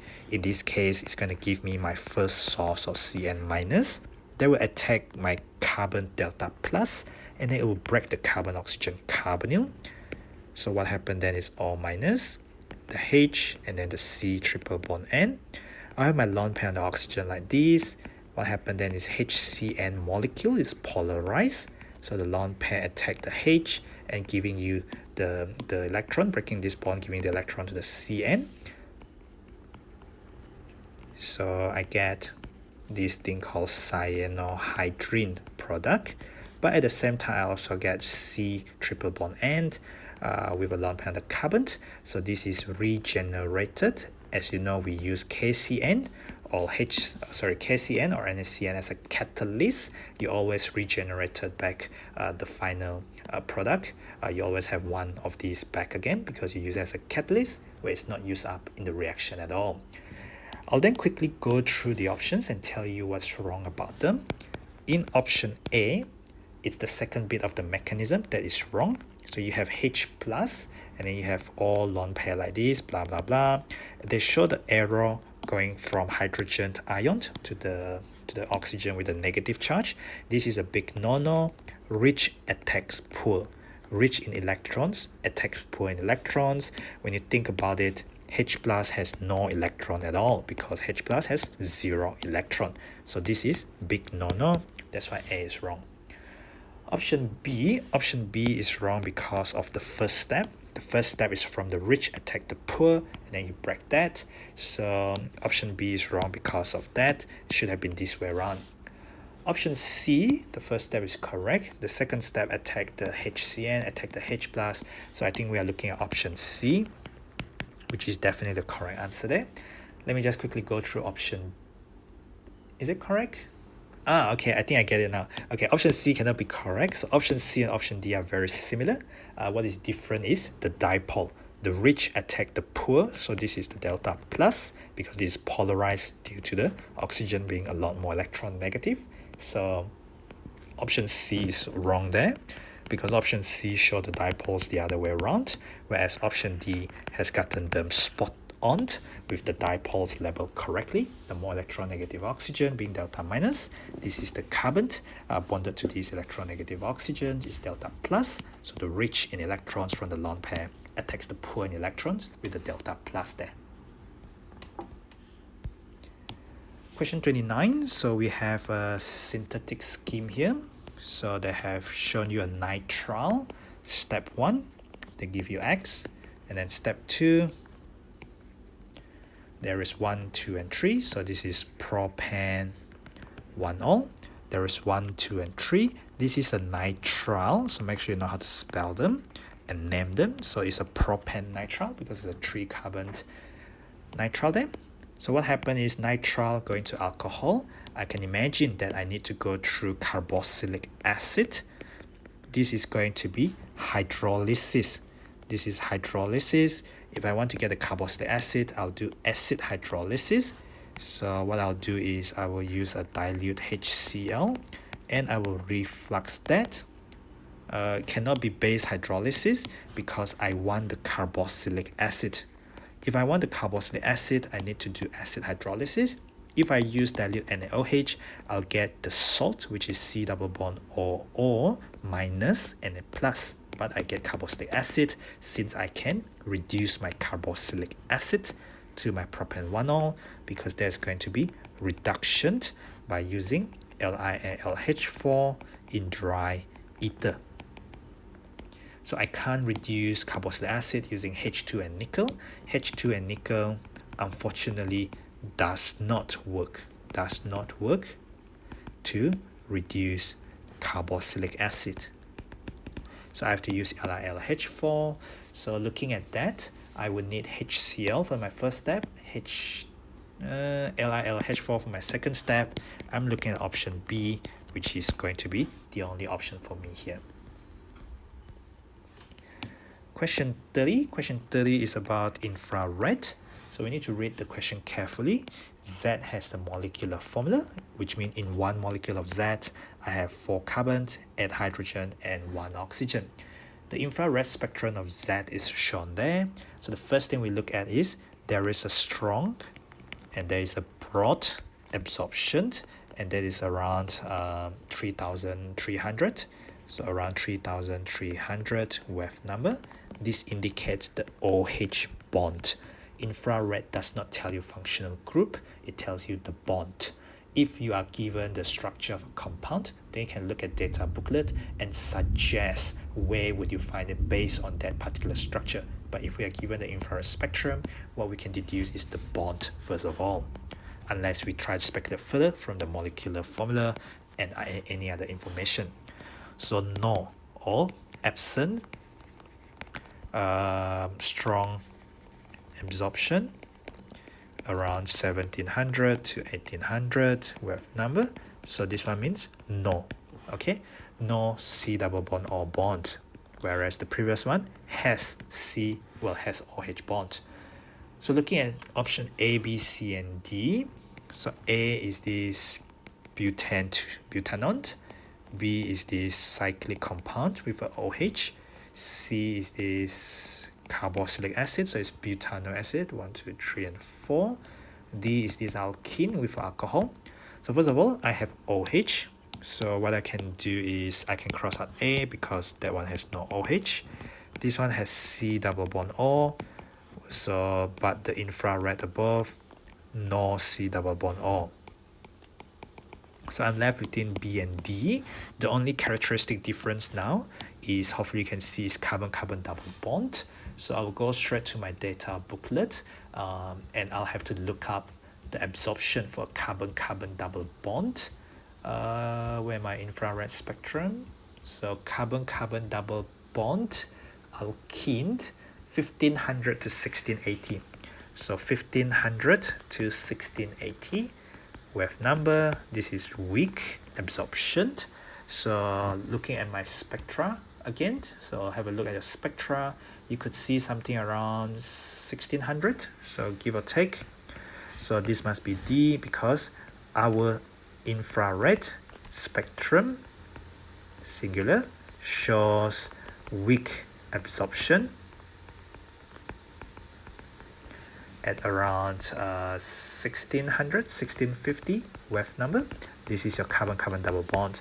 I don't go and look for this. I was just trying to differentiate between these and these, and I got something which is distinctive for the carbon-carbon double bond as given from the data booklet there, and that's how I come across D as my only final answer that's acceptable there.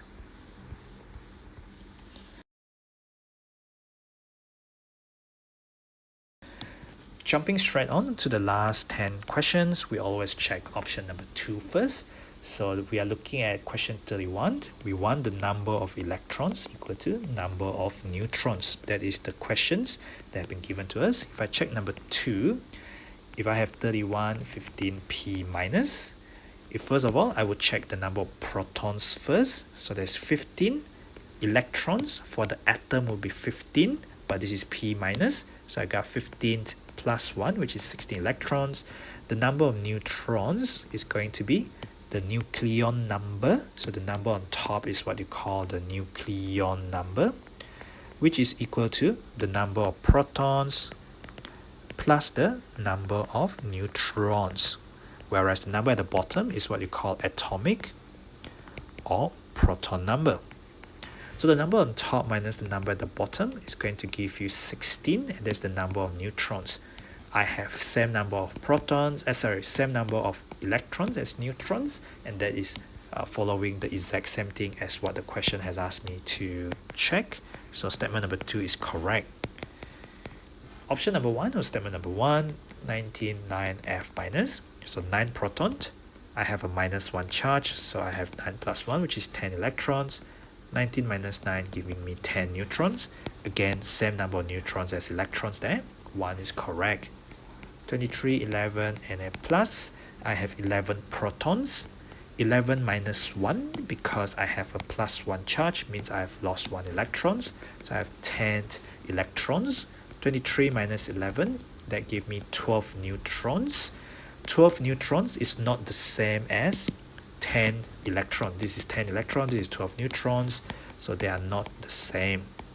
If they are not the same, so this means option, what was it just now? Option 3, it's not included as part of what we want. So only 1 and 2 are correct.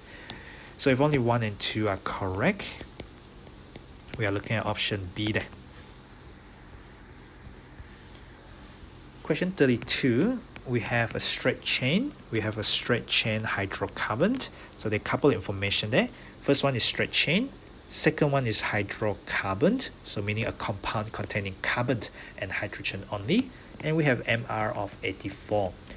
So straight chain, hydrocarbon, and MR 84. What can you determine about X? Well, let's try and think about our hydrocarbon. So it could be alkane. Alkane is CnH2n plus 2 general formula. Alkene, which is CnH2n general formula. You could also have something which you are not so familiar about, which is alkyne, C triple bond C, and then you will have another 2 lesser hydrogen. You less by 2 hydrogen and you less by another 2 hydrogen. So there's just carbon-carbon double bond for alkene, carbon-carbon single bond for alkane. What can I say here?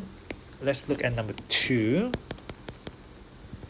So MR of 84. So if I just try for n equal to 1, so this is going to be CH4, not existent. N equal to 2, so C2H H6. And there's going to be C2H4, and then there's going to be C2H2. None of them are very close to 84. I should keep on going. I'll probably delete some of these in a little bit. So this C3H8. So far I've got 3 times 2, which is 3 times 12, which is 36, plus 8, which is 44. So still very far off. N equal to 4, C4H10. So there's 48 plus 10 is 58. Still very far off. 58, N equal to 5, C5H12. So 5 times 12 plus 12 is 72. 72, getting close there. N equal to 6, so there's C6H14. So 12 times 6 plus 14 is going to be 86. This is 84, so I'm pretty sure that we are looking at something with around 6 carbon there for a hydrocarbon. So what I'm going to do is I'm going to remove all that other example, and I will just bring that up, and equal to 6 there. Think about the possibility there.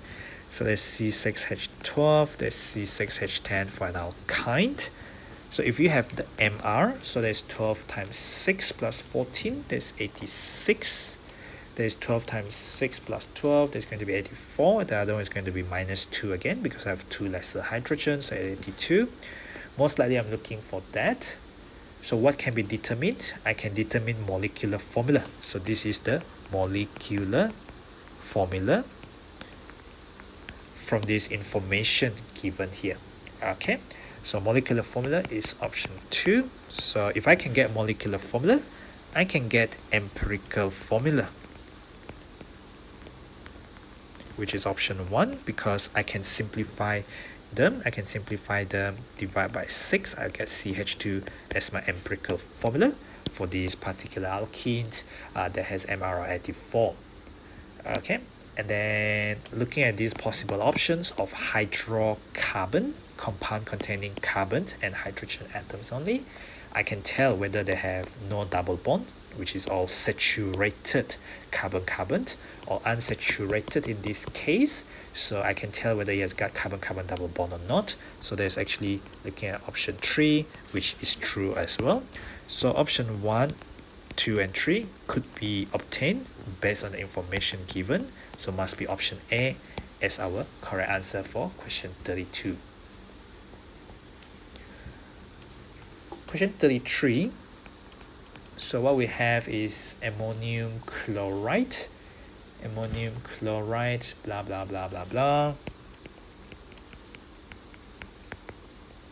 That could have been written a bit better, giving you ammonia gas and also HCl gas. So first of all, you just have a cold surface. So your cold surface is just, to try and condense back down whatever you are heating up. So something like that. So you have the solid NH4Cl. So it's not entirely closed, it's opened, but what you get is you get some solid NH4Cl reform on the upper part of this thing. Where it hits the cold surface, it will condense back down.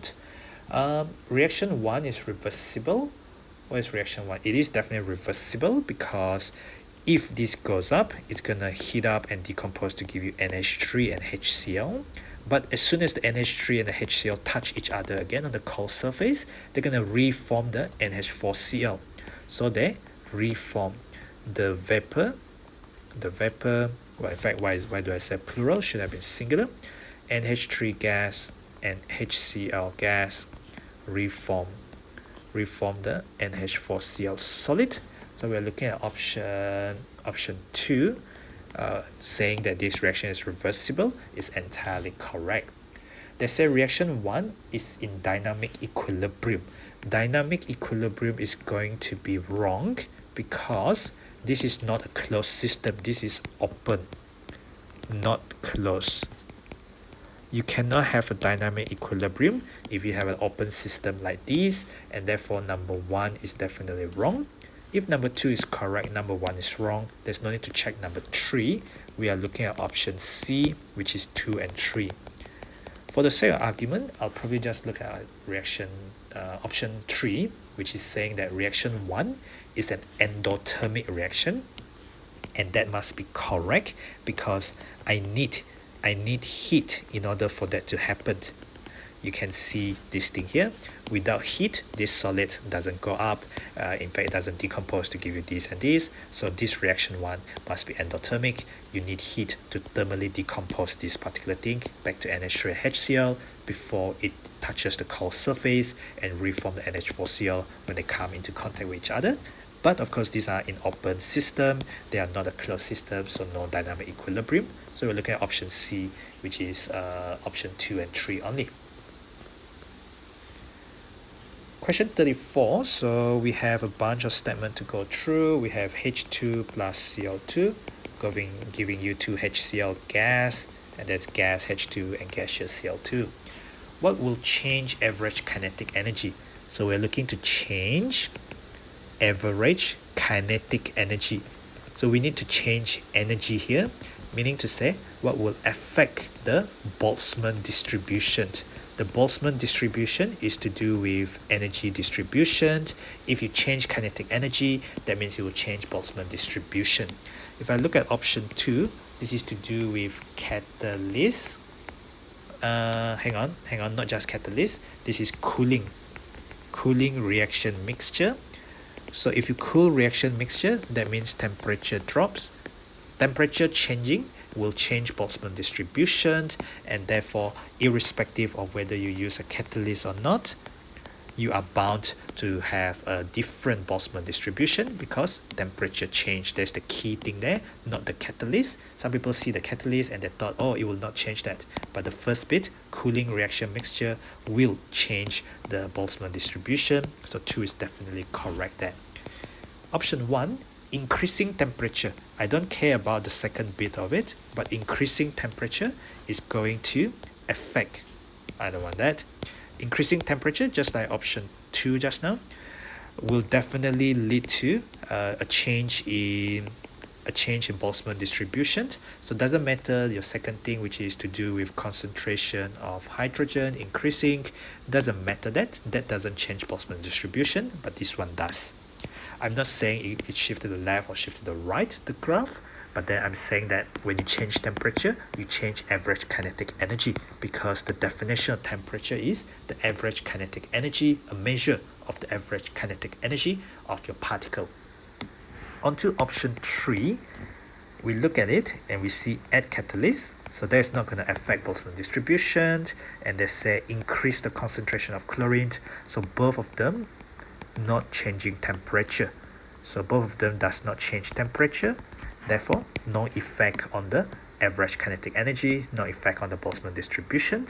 So we're looking at option 1 and 2 only. So this must be B. Only 1 and 2 are correct.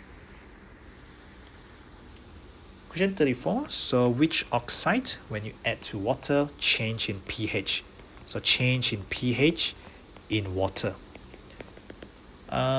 I can see the answer straight away, because Al2O3 and SiO2 both are insoluble in water. If they are insoluble in water, they will not change the pH. No change in pH of water. They remain pH 7. So this was option 2. In fact, option 2 is wrong already, which means you only have option 1, which is correct. So calcium oxide plus water. They won't dissolve that well, because the solubility of hydroxide only increases down group 2, but we do have saturated solution of calcium hydroxide, which is lime water. It's actually weakly alkaline, but they will lead to a change of pH, because it will be alkaline or basic. As we are looking at calcium oxide being a basic oxide, so option 1 there, we're looking at option D there.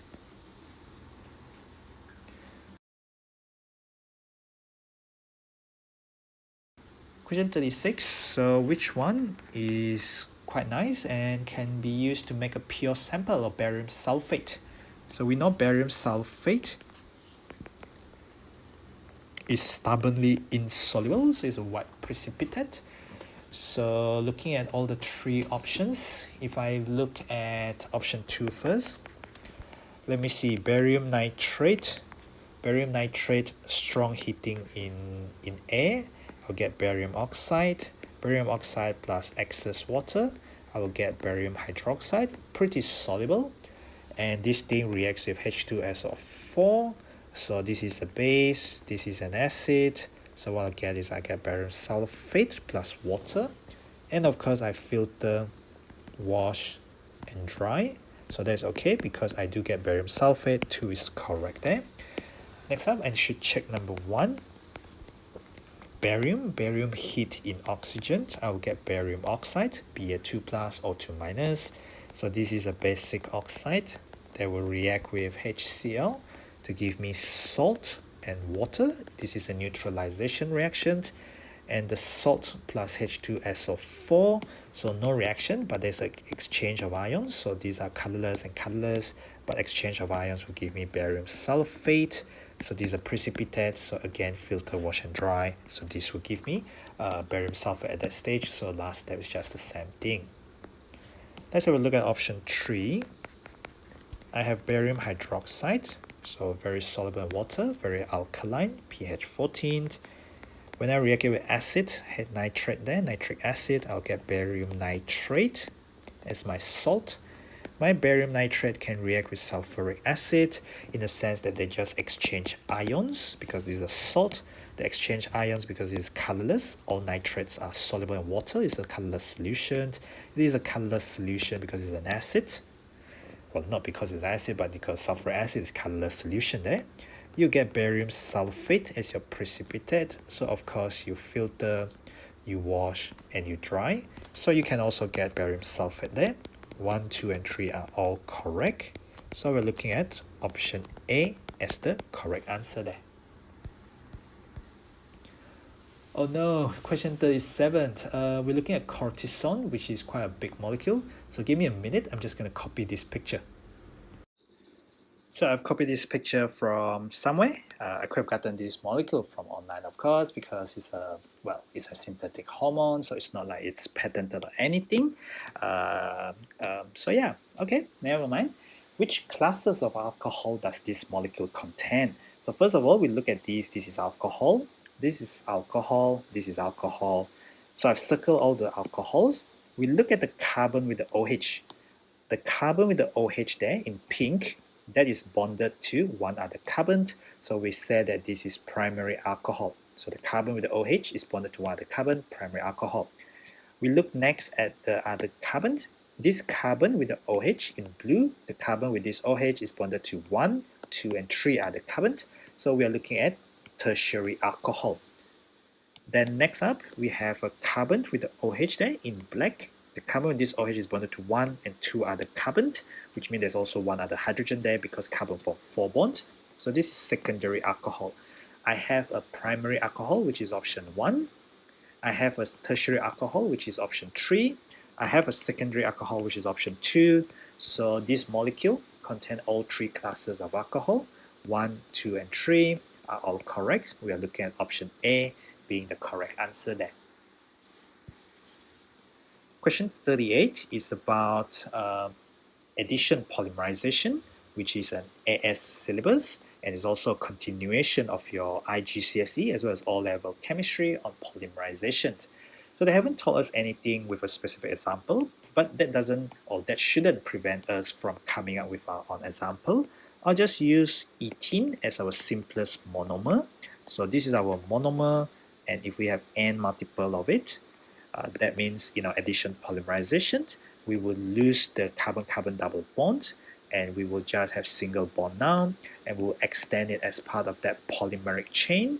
I will have a repeat unit of this thing here, where all the carbon now is single bond, and I need to look at what they wanted me to do. They're talking about breaking the pi bond, so you need to break the carbon-carbon pi bond. And do you form a sigma bond? Well, this bond there and this bond there, so you form sigma bond there, which is carbon-carbon bond from one monomer to the other monomer. So this is the sigma bond that you're forming. This is the original sigma bond because you have one sigma and one pi. You break the one pi bond, you form these two sigma bonds. So option 1 is definitely correct. Option 2 is definitely correct. Let's have a look at option 3. They say change in hybridization of the orbitals. So we need to look at shape of molecule there. On this carbon and on that carbon, on each carbon, perhaps I just focus on one of the carbons.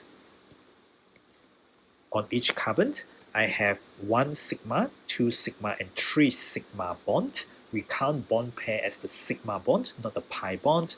So there are 3 sigma bond, meaning 3 bond pair. Bond pair is what I have abbreviated as B.P or BP, and I have 0 lone pair because carbon forms 4 bonds with its 4 valence electrons. I use 1, 2, 3, and 4 for forming covalent bond. I have 0 lone pair there. So the 3 bond pair repel equally. I get a trigonal planar geometry, but I don't really want to talk about shape here, so perhaps I can skip the shape. If I have 3 bond pair and 0 lone pair, altogether I get 3 plus 0, I get 3 electron pairs. And this is how you can explain hybridization. The carbon uses the 2s orbital, and it has to mix between one of the 2s with how many of the p in order to get 3 electron pairs. So 1 plus 2 will give me 3, so it must be carbon sp2 for each of these carbon there, which is correct for trigonal planar carbon, where these are trigonal planar carbon with 120 degree. Okay, on this carbon, however, as well as this carbon, on each carbon there, you have 4 sigma bonds, which is 1, 2, 3, and 4. On this carbon, 1, 2, 3, and 4. So 4 sigma bond is 4 bond pair and 0 lone pair. The 4 bond pair repel equally in the absence of lone pair. You're going to get tetrahedral, which is 109 degree. But this is going to give you 4 electron pairs. 4 electron pairs mean carbon sp3 hybridized. And you associate carbon sp3 with tetrahedral geometry anyway.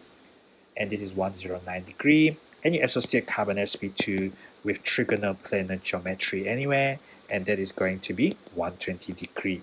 So we have a change of hybridization from sp2 to sp3. We go from trigonal planar to tetrahedral. So we do have this thing. Option 3 is correct as well. So option 1, 2, and 3 are correct. We are looking at option A being the answer for question 38.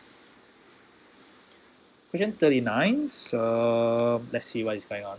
Which alcohol can be oxidized? So you need to oxidize the alcohol. And what do we want? We want this organic compound, so whatever this organic compound is, and they are trying to get us to say it will give colored precipitate. So colored precipitate with both. Okay, so it has to be both. Be very careful in the question. 2,4-D and pH, which is the test for aldehyde or ketone. So aldehyde and ketone, because both aldehyde and ketones react with that. What else? They also want it to react with alkaline aqueous iodine. Alkaline aqueous iodine is going to be the proof, or it's going to be positive test for CH3CHOH or test for CH3C double bond O. So there are two possibilities there. Could be for that, could be for that. So let's just have a look at the option now. If we look at option 2 first, my diagram is pretty ugly there. So I have an alcohol, I have a ketone. This is a ketone because this carbonyl has got 2 carbon next to it. This is a secondary alcohol, so the carbon with the OH is bonded to 2 other carbons, secondary alcohol.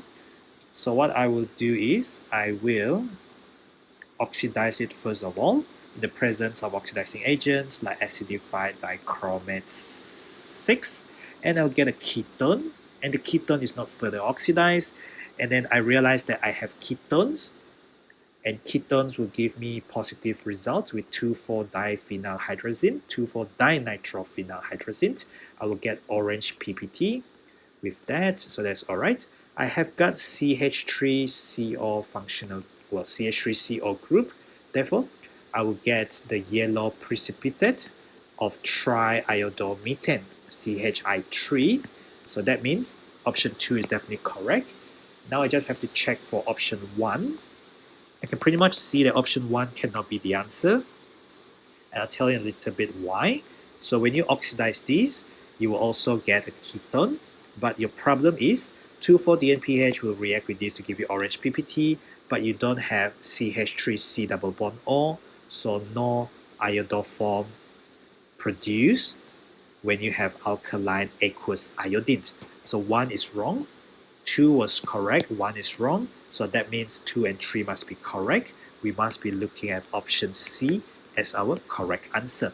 I'll just very quickly go through option number 3 because we are convinced that 2 and 3 are definitely correct by logic, so I don't really have to check all of them by default. So if I oxidize this thing here, I will get a ketone because I have a secondary alcohol. The carbon with the OH is bonded to 2 other carbons. Secondary alcohol will get oxidized to ketone, and I get 2,4-D and pH positive test because I do have a ketone that will react with 2,4-D and pH to give me an orange PPT via a condensation reaction, which you know you can have a look in your textbook and they will tell you it's a condensation reaction. It's actually in AS syllabus, by the way.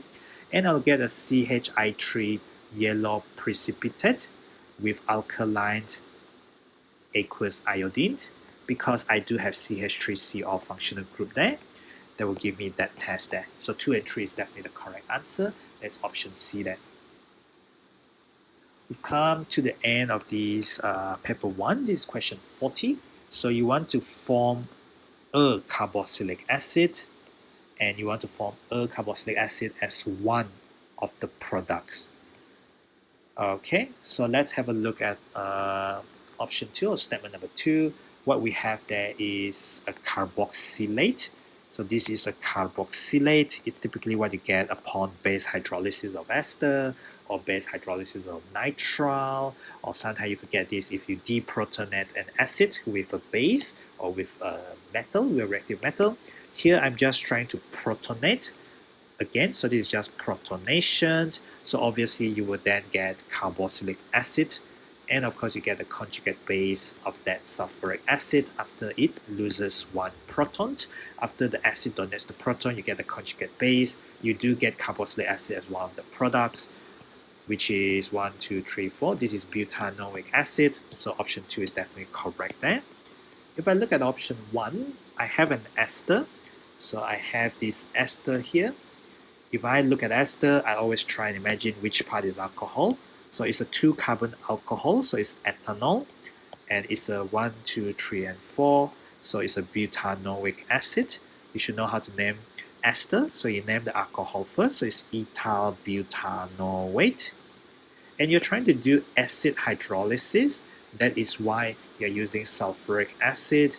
You do need a reflux condition to hydrolyze ester completely.